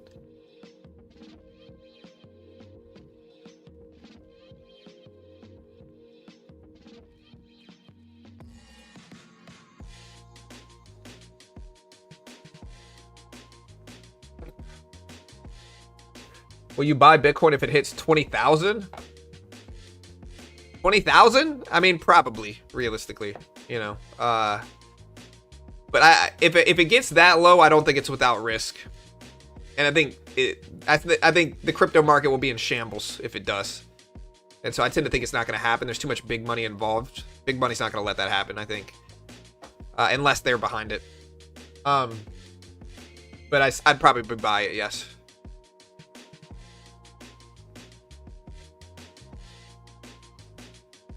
Yeah, the revision was weaker than expected, Stoic. So they revised August down. Again, previously it was 22,000 positive. They revised August down to negative 4,000 for August NFP data.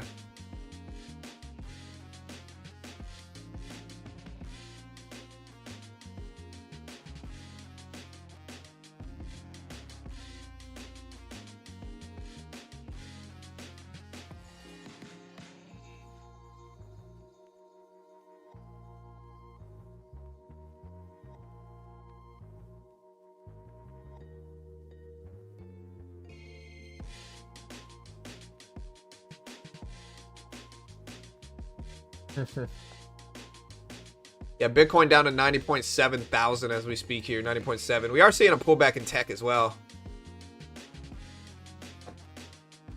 Yeah, I see the Fed watch tool working again. It's now around 40% likely that we cut rates. 40% for rate cuts. So, yeah.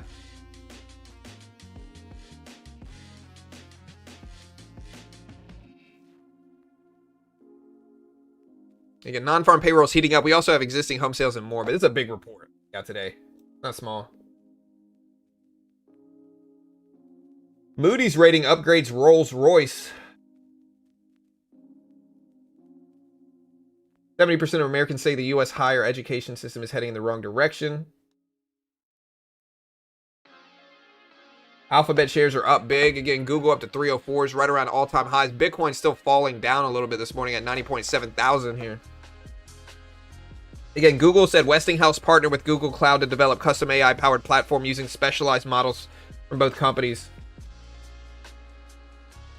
CME Group and CF Benchmarks is going to launch CME CF Bitcoin volatility indices.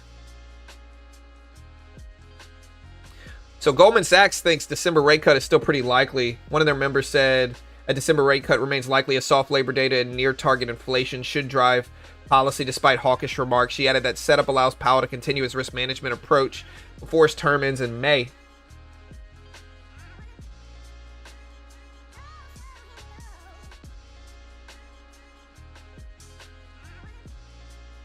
I don't get why rate cut odds are going up.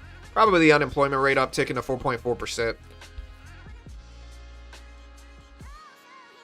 I'm going to stick to my thesis out of stubbornness. I might be wrong. I'm going to go with 25, 25, 25 rate cut cycle this year in 2025. That's what I think. 25, 25, 25 rate cut cycle. I think basically meaning I think we're going to cut rates 25 basis points in December. I might be wildly wrong. As this thing suggests here. Remember, I might be terrible and have no idea what I'm talking about. Don't copy me. Guys, don't copy me.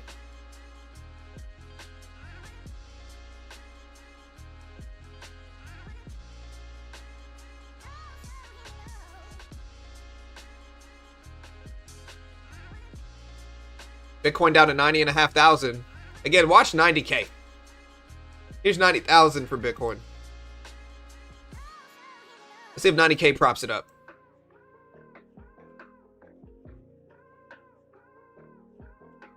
Standard rally maybe on strong jobs report, but still rate cut. Well, I mean, strong is subjective. We showed up strong for payrolls for sure. But the last months were revised, and this is September data. We also had unemployment rate uptick before the shutdown, just to clarify, right? The shutdown started October 1st. This is September data, 4.4% unemployment. So unemployment upticked.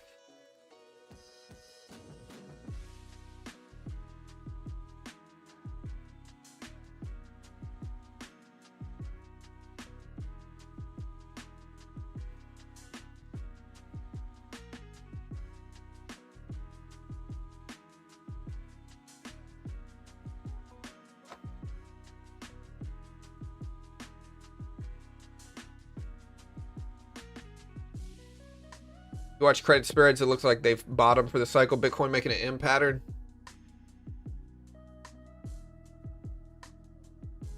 It's you, Stoic. It's your fault, bro. I blame you.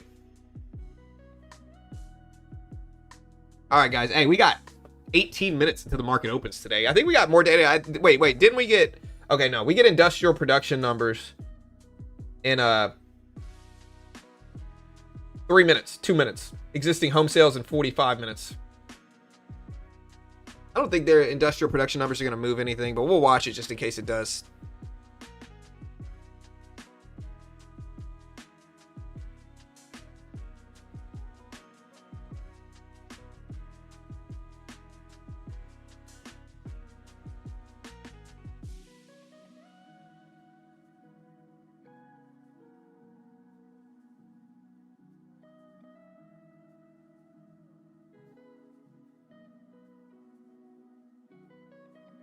All right, guys, we're going to be day trading live after this payroll report. Let's see what we get. Pantheon Macroeconomics on the September payroll report writes that it leaves a December cut in play amid the unemployment rate increasing, arguing that the NFP figure, quote, greatly overstates the degree of labor demand. Again, like I said, a lot of the time, for whatever reason, the NFP report overstates non-farm payrolls. And so I think people focus on the unemployment rate as the story of this one. And I think that's why odds of a rate cut are increasing. I assume they would decrease, to be honest, from this report. Odds of a rate cut in December now up to 42%. So I was actually wrong about where this would move markets. I thought the payroll report, even if they're wildly overstated, it might be revised later, was going to be strong enough to make yields decrease. And yields and interest rates follow each other. But instead, or yields increase, and yields and interest rates follow each other. Instead, yields have decreased from this report. If you take a look at 10-year treasuries yields, they've gone back up a little bit, though, to be honest. What are they at? 4 point? Yeah, so they're kind of flat, honestly. They're down a little bit, though. 4.135. They were at about 4.1146 or something like that when I looked at it this morning. But again, Pantheon Macroeconomics on the payroll report today writes that it leaves the December cut in play amid unemployment rate increasing, saying that NFP figures, quote unquote, greatly overstates the degree of labor demand.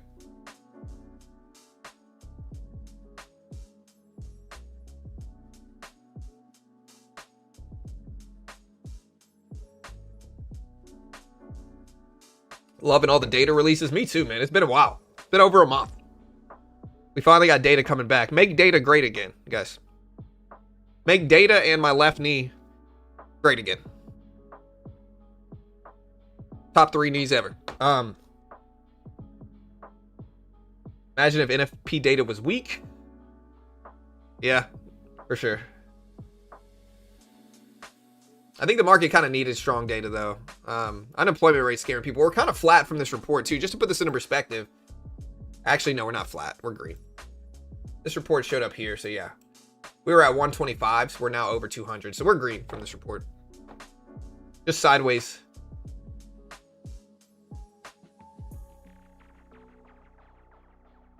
Data from Star Trek. I almost met Data from Star Trek one time.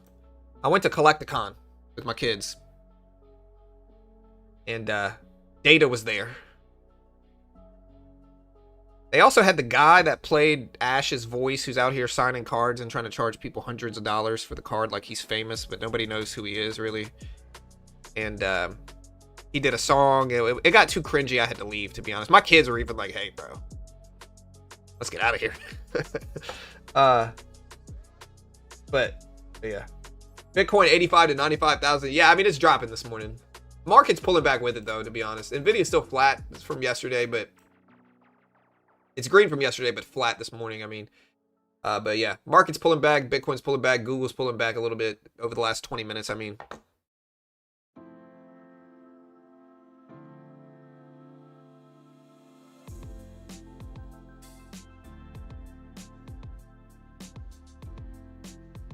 Circle. Oof, what a scary chart for Circle.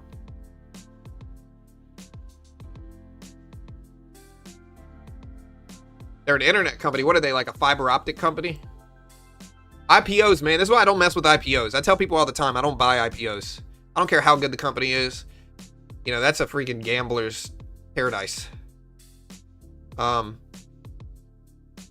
Circle. 299s. All the way down to $69 a share in November. This is only in 3 months. 3 months, it went from $300 a share basically down to 70. But it started its IPO at 64. So...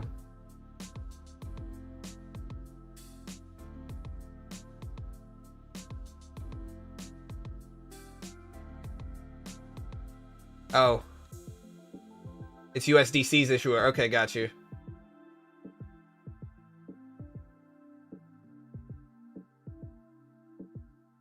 What a trend for that one, man. Isn't Tether bigger than USDC, though? I don't get into the whole stablecoin thing, but...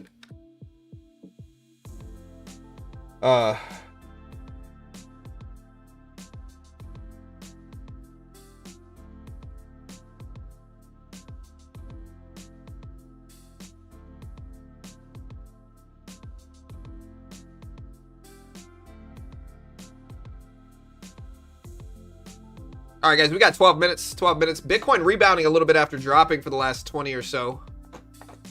We had the industrial production numbers. They showed up at... oh, they didn't show up today, I guess. I guess government data. Keeping it closed.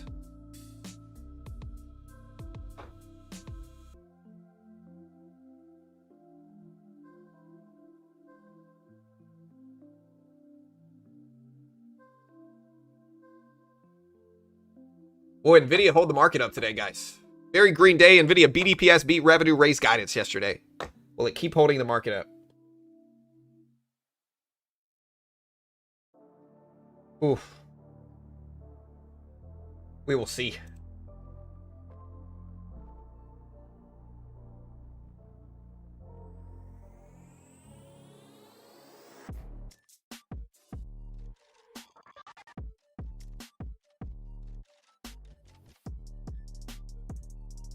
I feel like the move today is overall bearish, but I think liquidity is on the buy side. What do you think about using liquidity as a directional tool? I think it can be useful.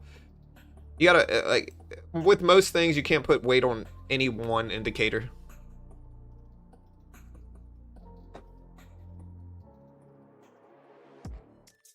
Do we cut rates in December, guys?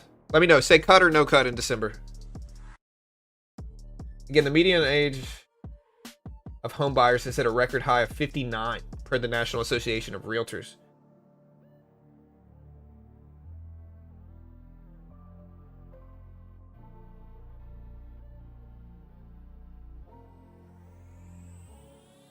No cut, not with that data. Cut is still an option. Cut, no cut. Yeah.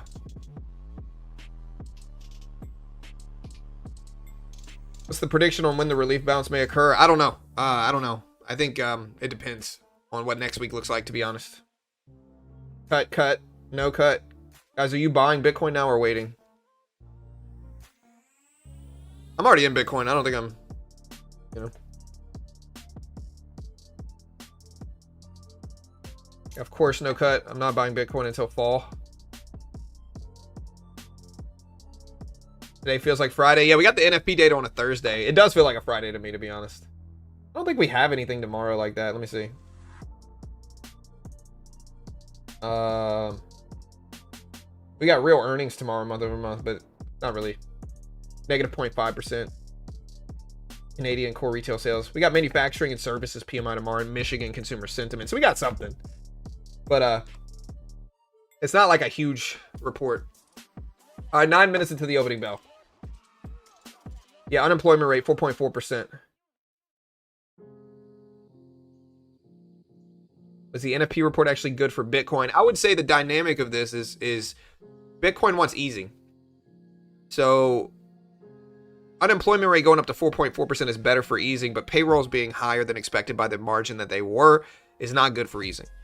So I'd say it's kind of mixed, to be honest. And again, crypto people, let me know if you guys agree with that. But I would say it's kind of mixed. The unemployment rate is increasing the odds of easing. That's probably good for Bitcoin. But the 120,000, 119,000 non-farm payroll reports, bad for easing, bad for Bitcoin. Hey, later, Sam. Have a good day.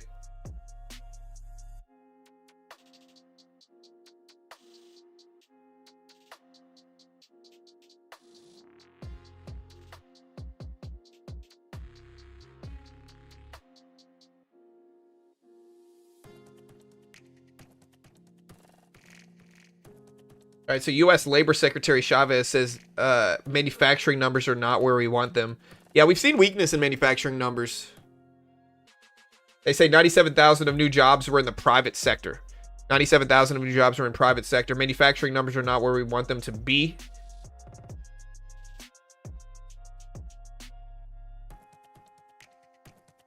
So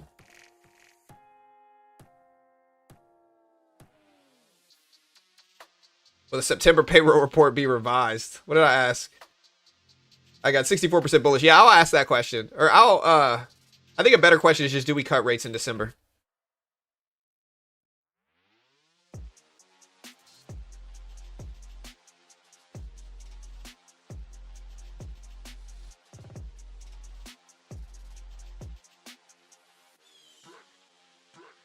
ADP, the only one that matters. Yeah, I think the ADP numbers are historically pretty accurate.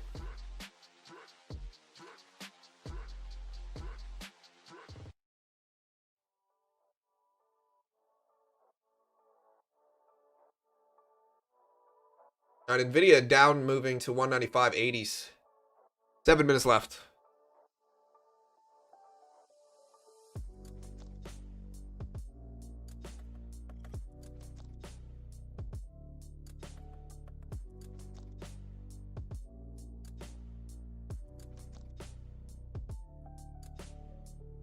Crash midterms. Bitcoin is currently measured asset, currency measured asset. So if data impacts US dollar, impacts Bitcoin.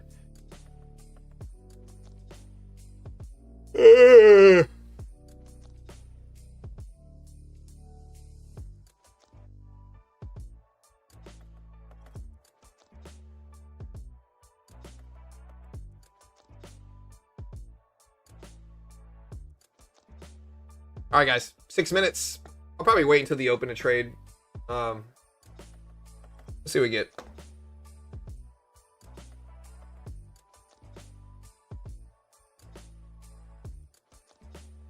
All right, so the president just tweeted. He said, quote, oh, never mind. I think this is just kind of partisan arguments. This is really bad, dangerous to our country. I don't know what he's saying, to be honest. But I don't really.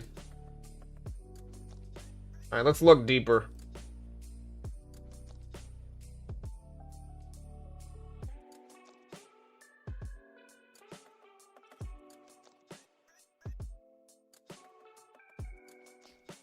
Oh, he said, oh, this is regarding Congress members on the other side urging service members to refuse unlawful orders.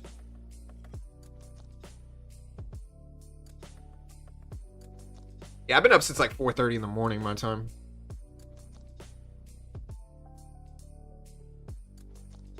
All right, guys, look at Nvidia pop here. 196.50s here, so Nvidia just ripped up. Look at Nvidia move.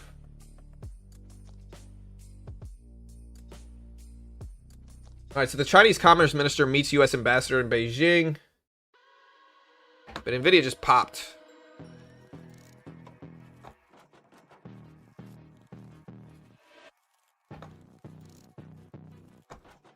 Again, 4 minutes left.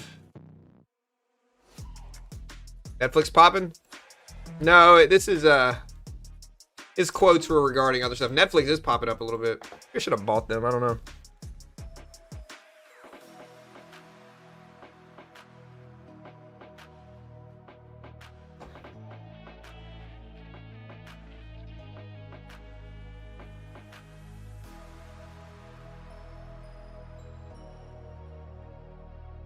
All right, so again, the China Commerce Minister met with the U.S. Ambassador to China, both an in-depth exchange on advice of trade ties. It says two sides should manage the uncertainties in trade ties. Both sides should expand cooperation.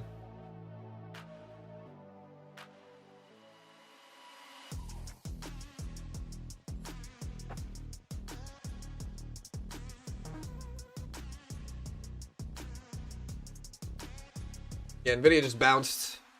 Here we go, guys. We got 3 minutes left. Will we get moves on either side in a big way at the opening bell? Will we get big moves or choppiness after this payroll report? I don't know.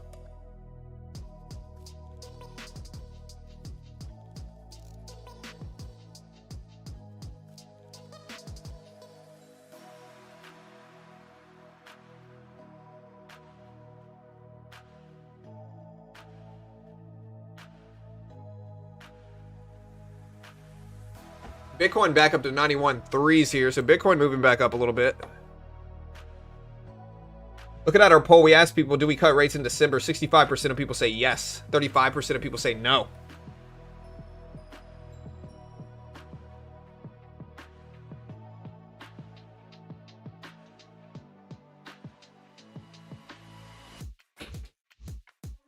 Hey. Huh? Okay. Alright. Alright, love you. Bye. Yeah, it's dropped down to 62%. You gonna buy more of Target? I don't know. I'm green in Target, actually, I believe. I'm kind of flat right now. But again, this Target position was like 80% larger, and I cut a lot of it before these big drops. So I'm still green in the overall trade in Target. I'm basically flat right now on what I have left. We're right around my averages. I might buy more here. I don't know. I think we got some dips. But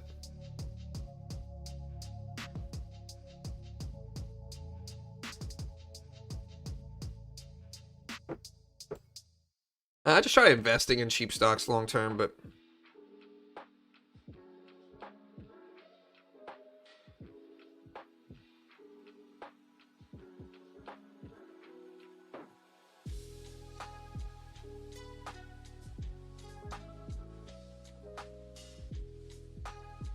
yeah, I mean, I buy Disney when it's cheap. I buy Target when it's cheap. I bought Home Depot as well.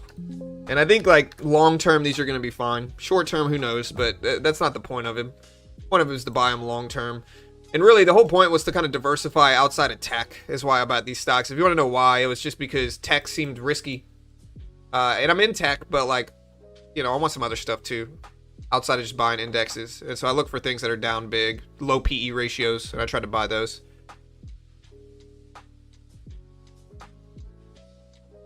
Not an investment professional, though. Top 3 least financial professionals in the world right now.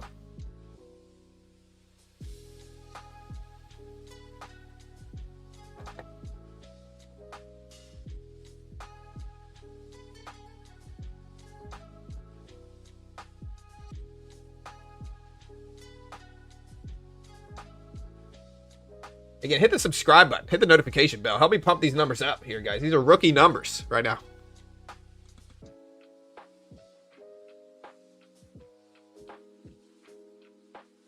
All right, guys, we got 10 seconds. Hit the live button next to the play button. Make sure you're fully caught up to the stream.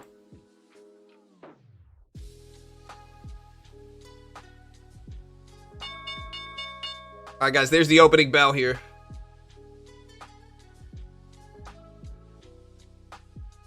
Let's see what we get today.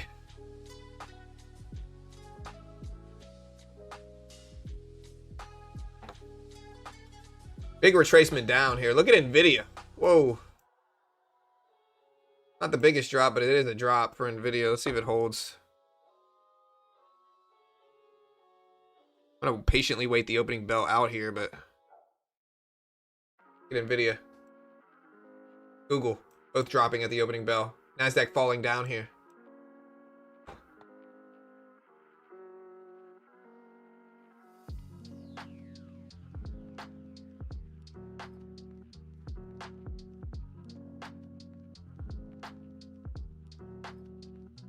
All right, guys, so we're seeing some drops at the opening bell right now. It doesn't mean it's going to continue, but we're seeing some drops.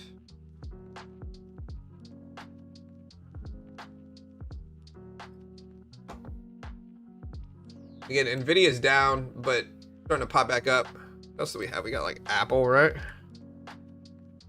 Apple flying up this morning at the open. That's what's helping the market not go just too deeply red.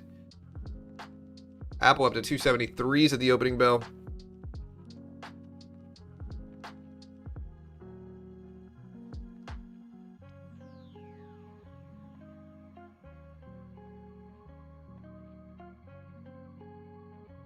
I'm gonna wait a couple minutes, but I kind of want to short this. I don't know if that's the right move. Depends on what Nvidia does, in all honesty. But Netflix red on the day now. Google's falling down some. Apple's kind of propping it up, but AMD's down as well. I'm gonna wait though. I'm not gonna mess with this. Too early after the bell. I need to wait a few minutes more.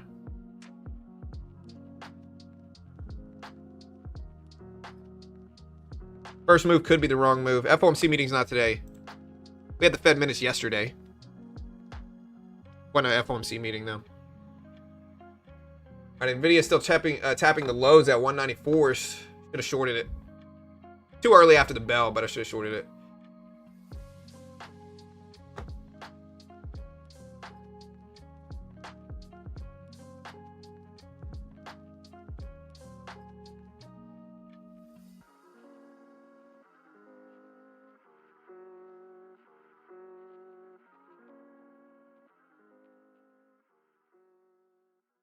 All right, guys. We just broke down a little bit here. We are 3 minutes into the day.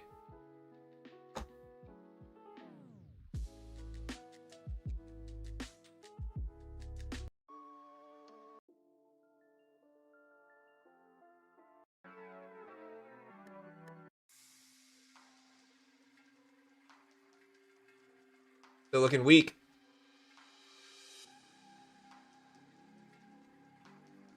Should have shorted.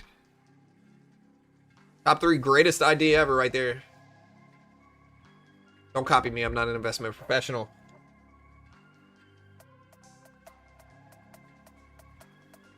Why do people like Sailor Lee Wood say ridiculous things like Bitcoin 1 mil in 5 years? I don't think 1 million Bitcoin in 5 years is that crazy to have a thought. I don't know if it's going to happen. I hope it does. I don't know if it will. I don't think it's that crazy though. But it's also, some of it is confirmation bias. Like they want it to happen, so they say it's going to happen, you know. All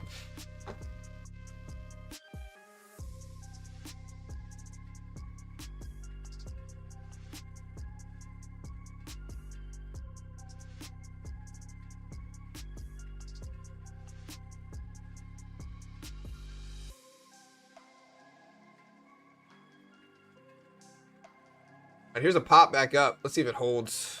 Kind of a choppy day. Confirmation bias is wanting to confirm things that you want to happen, right? So if I could say, hey guys, you know, I'm more likely to believe something I want to be true, is essentially confirmation bias. And so it might not be confirmation bias if they don't actually think it's going to happen and they say it anyway. That's different. But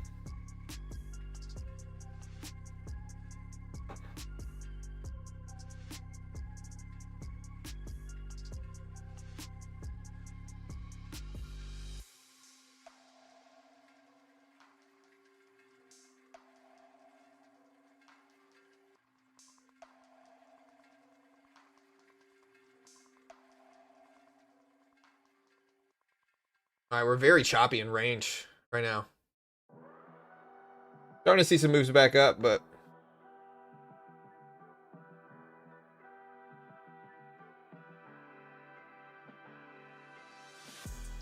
all right, Nasdaq popping back up here. Meta is doing really good on the day.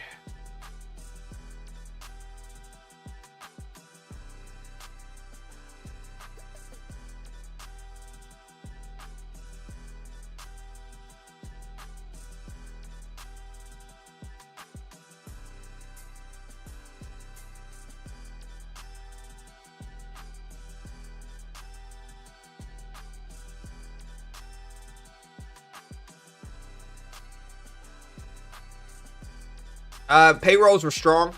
Unemployment was high. So mixed.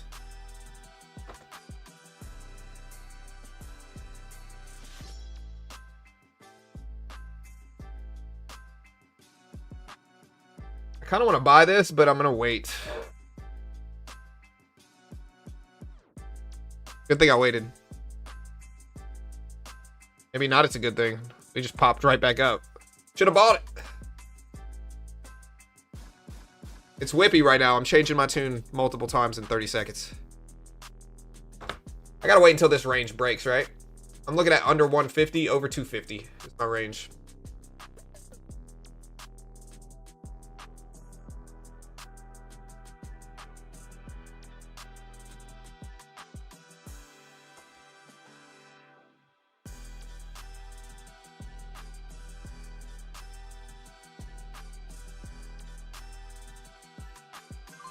Just sold a little bit of my meta position just because we're up so much. I think it's probably better to cut it.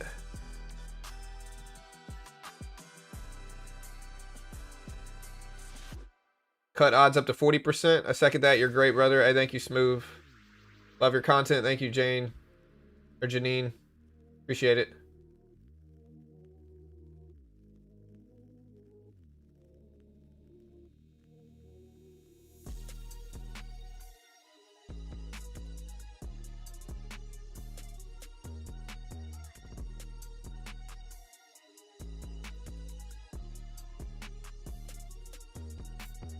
I mean, things look to be rebounding back up a little bit, but obviously they could change their tune.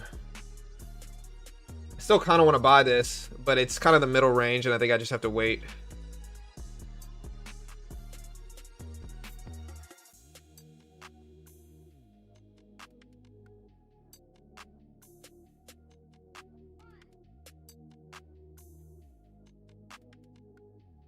Okay, later, Stoic. You're a funny guy? Like I said, like funny haha, or what kind of funny here are we talking? I mean, I know I'm a hilarious person, you know. Ask my children, my kids. They know I'm funny. My daughter never admits it. But she knows. Deep down, she knows.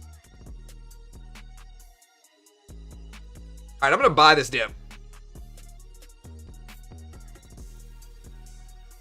We're gonna buy it at 185. There we go. I'm cutting it immediately right there. I'm being wimpy today. I'm scalping this. I'm green. I bought 185 and we bounced right off of it right here. So I you know, I probably could have held it a little bit longer, but you know, the range is so big, to be honest, today.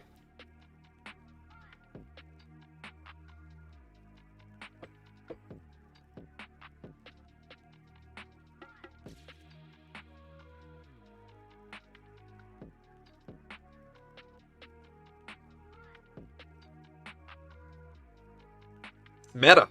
You love to see it. 605s right now.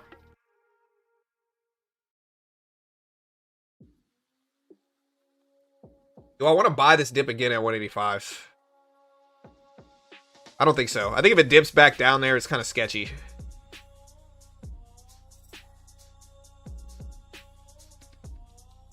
Should have bought it. 185s. Apparently the greatest level ever right there.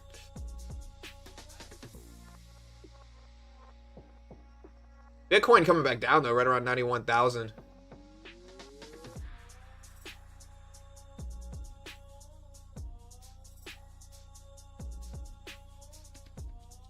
I'm gonna take a little bit more off here, I think. Yeah, look at meta right here, guys. 606s.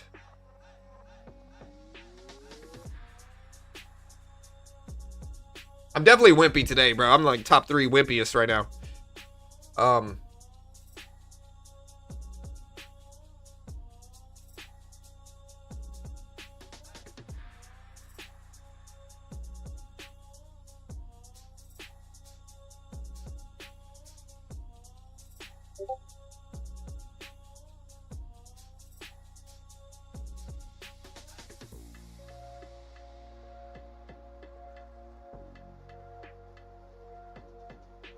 Yeah, I mean, I think with these pullbacks, It's a big dip for Meta.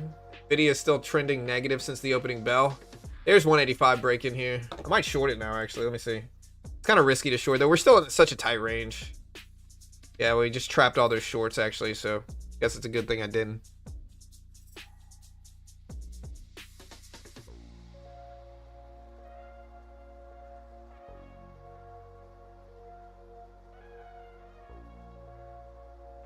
And then we retrace right back down. It's whippy right now.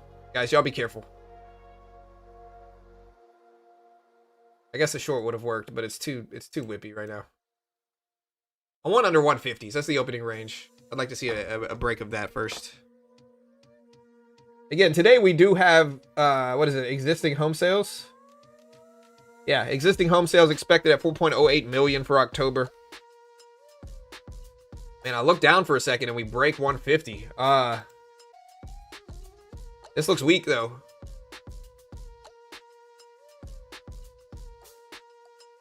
I'm gonna short this.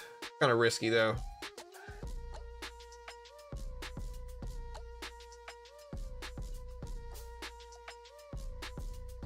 I'm gonna add up to 185. See if 185 rejects it now.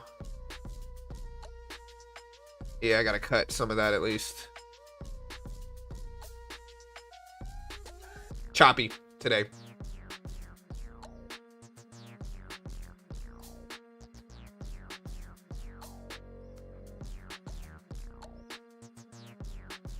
Look at these candles. I'm gonna have to cut this. I don't want to go long. I don't want to miss Nvidia pushing like it is, to be honest. But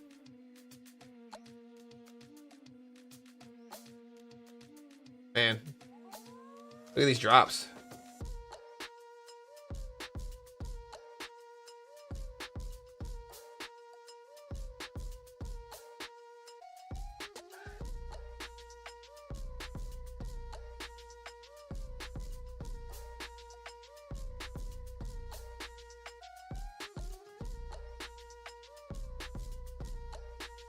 Sure would have been good. I actually went long right afterwards and got out green. So we're net green on the day still, but it's a little sketchier right now, I think. Market's just going up and down big amounts. I might buy a dip if we get one. Look at that candle here. That. No dip in sight. I don't know, Meta's right back up there.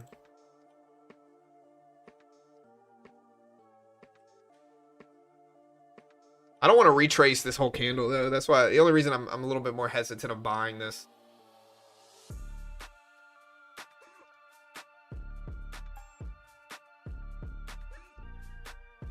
Alright, bro. I'll buy this right here. It's almost too easy of a trade. It makes me nervous. We'll add to it. There we go. Okay, we'll take half off right there. That's good. Get back up there.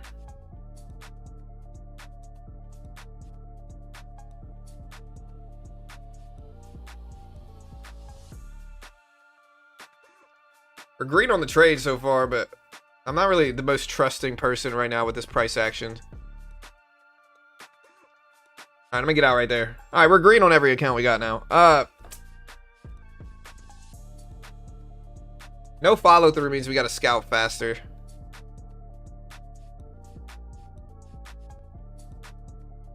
Nvidia got up to 196 and then rejected right here at this level. So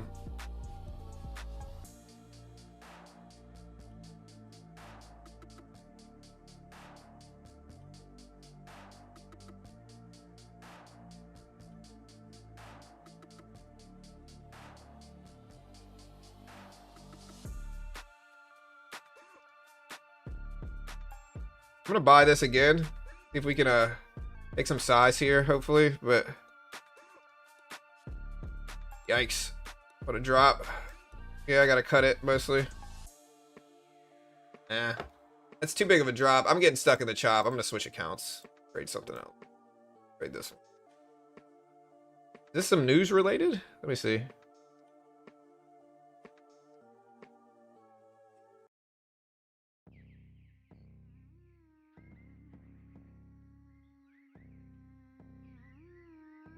Bounced right there at the 200 exponential. Look at that pop, too.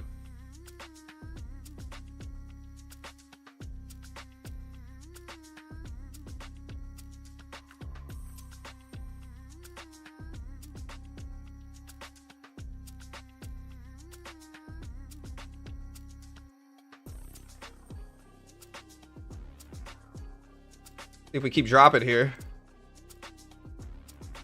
What wild swings, though, here. Y'all just be careful.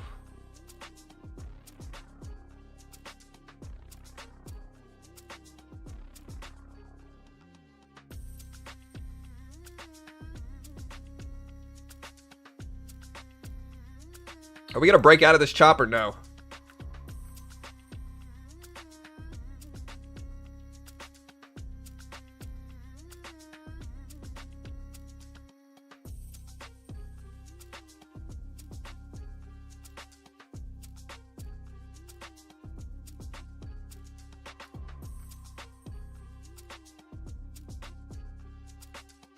It's probably the choppiest open I've seen in at least a few weeks. Maybe longer.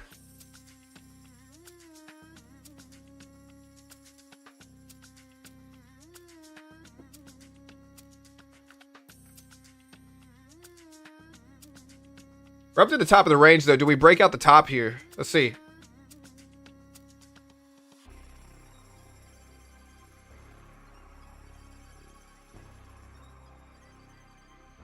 We're at the top of the range, as long as it doesn't liquidity grab everybody. It looks strong here, to be honest.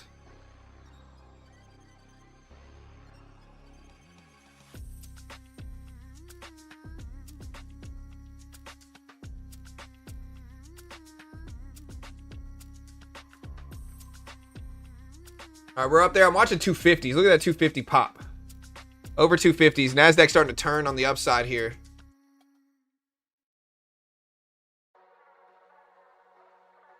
Now we're coming back down. Watch 250 bounce right here, maybe.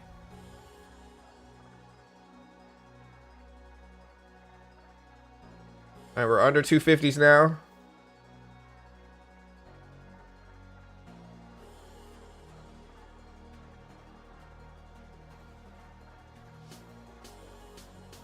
See what happens here. We're testing 250s. We're back underneath it.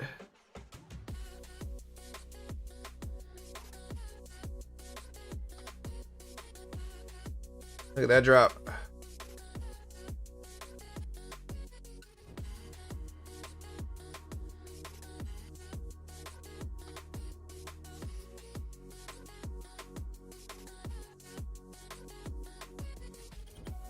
want to make sure it doesn't fake everybody out right here. I mean, it looks long, but I mean, the market's so choppy this morning. I would just be careful, guys.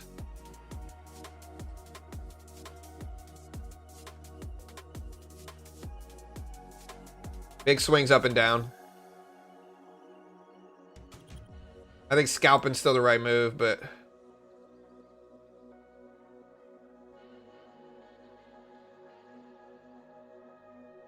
see if Meta and Google hold support.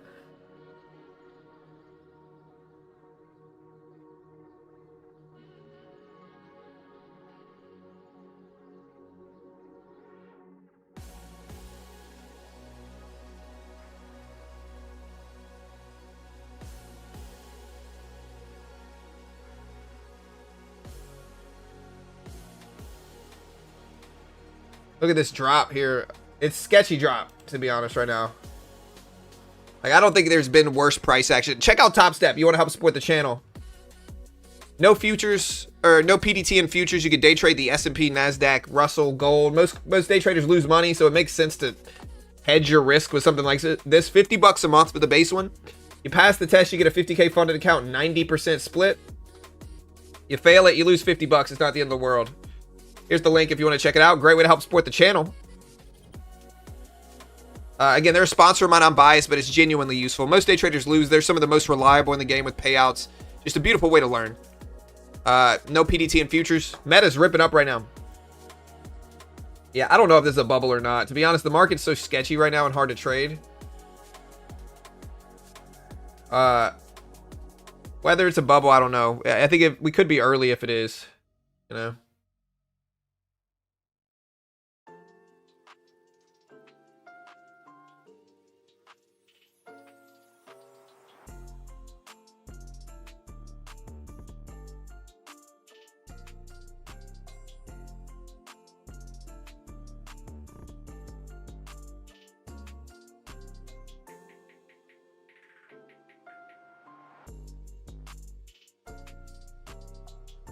I mean, we're at this big make or break it level for markets, but it's still so tough to see what we're going to do here.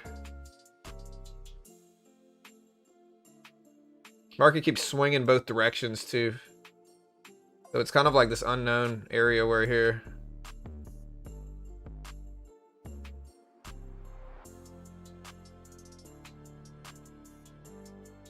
It's tapped up like we're going to highs, just grabbing liquidity from everybody. Still popping up though, we're making moves.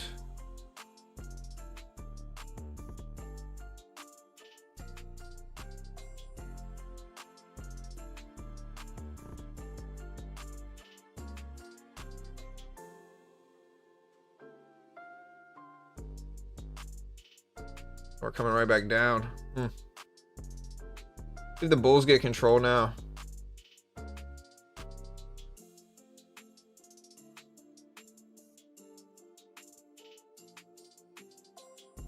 They're trying to get control, but dude, there's just so many fake outs today. The range is so small. Nvidia looks to be kind of edging higher here though, like slightly higher. So it looks like it wants to go higher. And then it's just getting liquidity and coming back down. And look at this drop. What's dropping right now? We go see.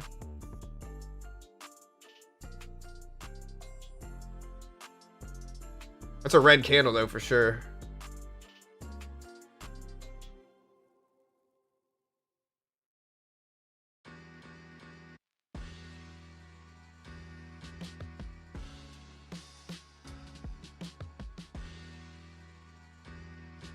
Like, I'm trying to show you guys one of these. Hold on. I'm in this trade right here. See if it keeps pushing.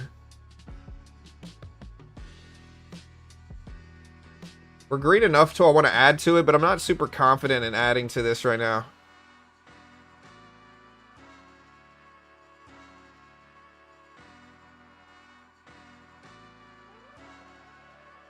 We already locked in some profit, by the way, on this one, so I'm trying to give it time. I have a cushion, but not easy. All right, I'm gonna add to it up here as long as we don't get like a liquidity grab. I'm gonna take half of it off right there. Keep riding this up, cut it right there. All right, we'll buy a pullback too. We're close enough to the top of the range as long as it doesn't like eat longs right here. I'm gonna buy this now, add. If we pop right back up.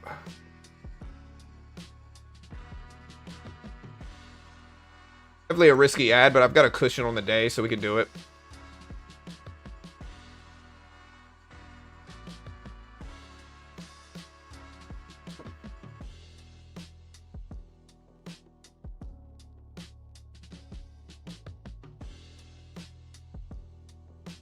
I'm gonna limit some of my loss right there, but there we go. That's what we want to see.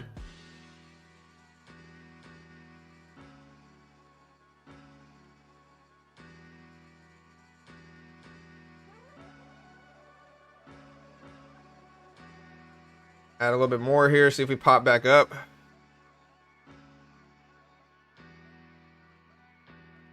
Get out close to flat on this last little bit. There we go. Buy stepping in. Let's see if they continue higher. There we go. A little bit more. Take half off there.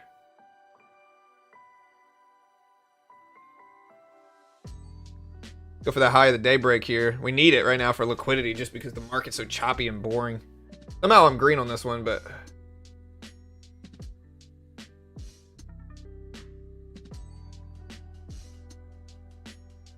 There we go. Alright, so far so good.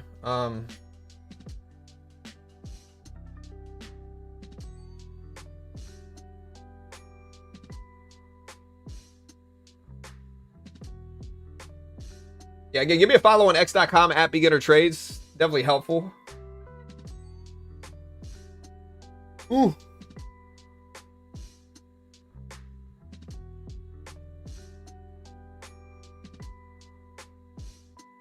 Testing highs of the day, just snapped it. Just broke it. Or not high. Is it highs of the day? Yes, it is. Highs of the NASDAQ. Just cracked it. 275s roughly right now. I think highs are right around 280s. There's 280s.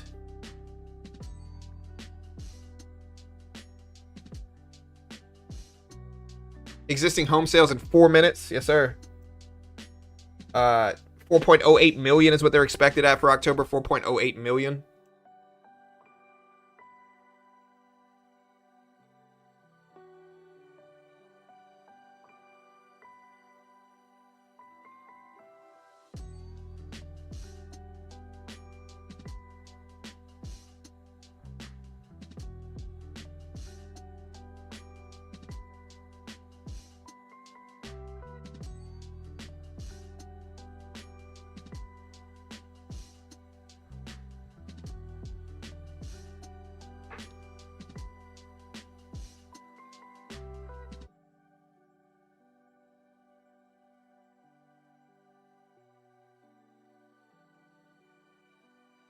All right, guys, so we're tapping that 300 level up there.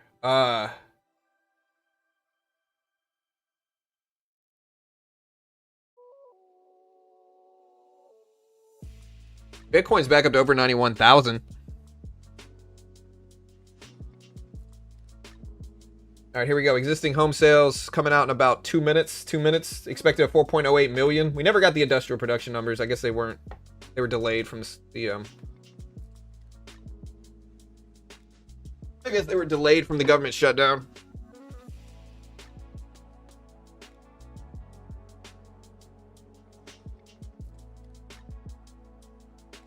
All right, guys. Here we go. 2 minutes.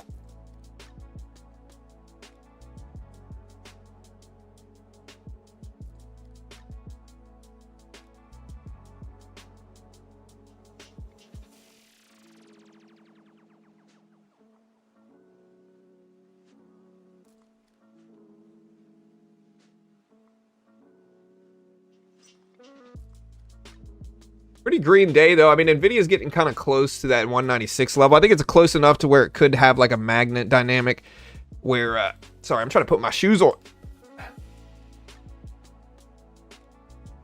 Ugh.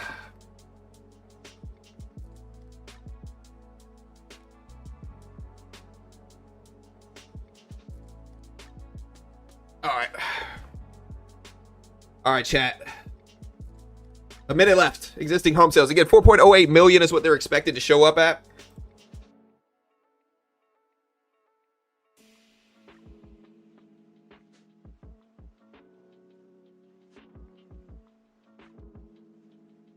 Let's see what the data shows.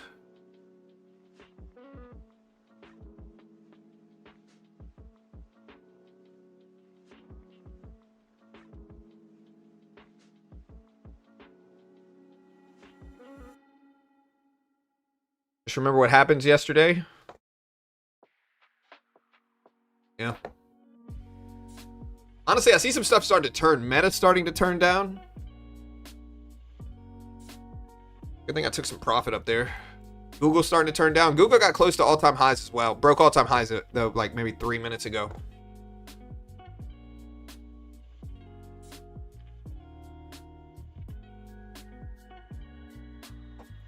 All right, guys, here we go. Existing home sales show up. Again, you might be delayed. Hit the live button. 4.1 million, higher than expected existing home sales for October. 4.1 versus 4.08. An increase month over month of 1.2%. Again, 4.1 million versus 4.08 million expected. Higher than expected existing home sales. So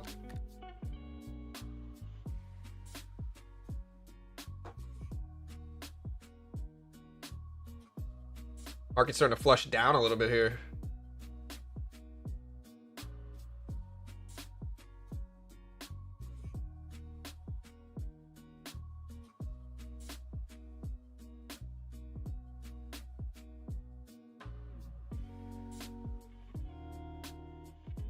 All right, guys. Listen, I'm going to go ahead and get out of here. Again, be here tomorrow. Hit the subscribe button. Hit the notification bell. I appreciate the love. Thanks so much, guys. Y'all be good today. Again, check out Top Step. If you want to learn day trading, most day traders lose money.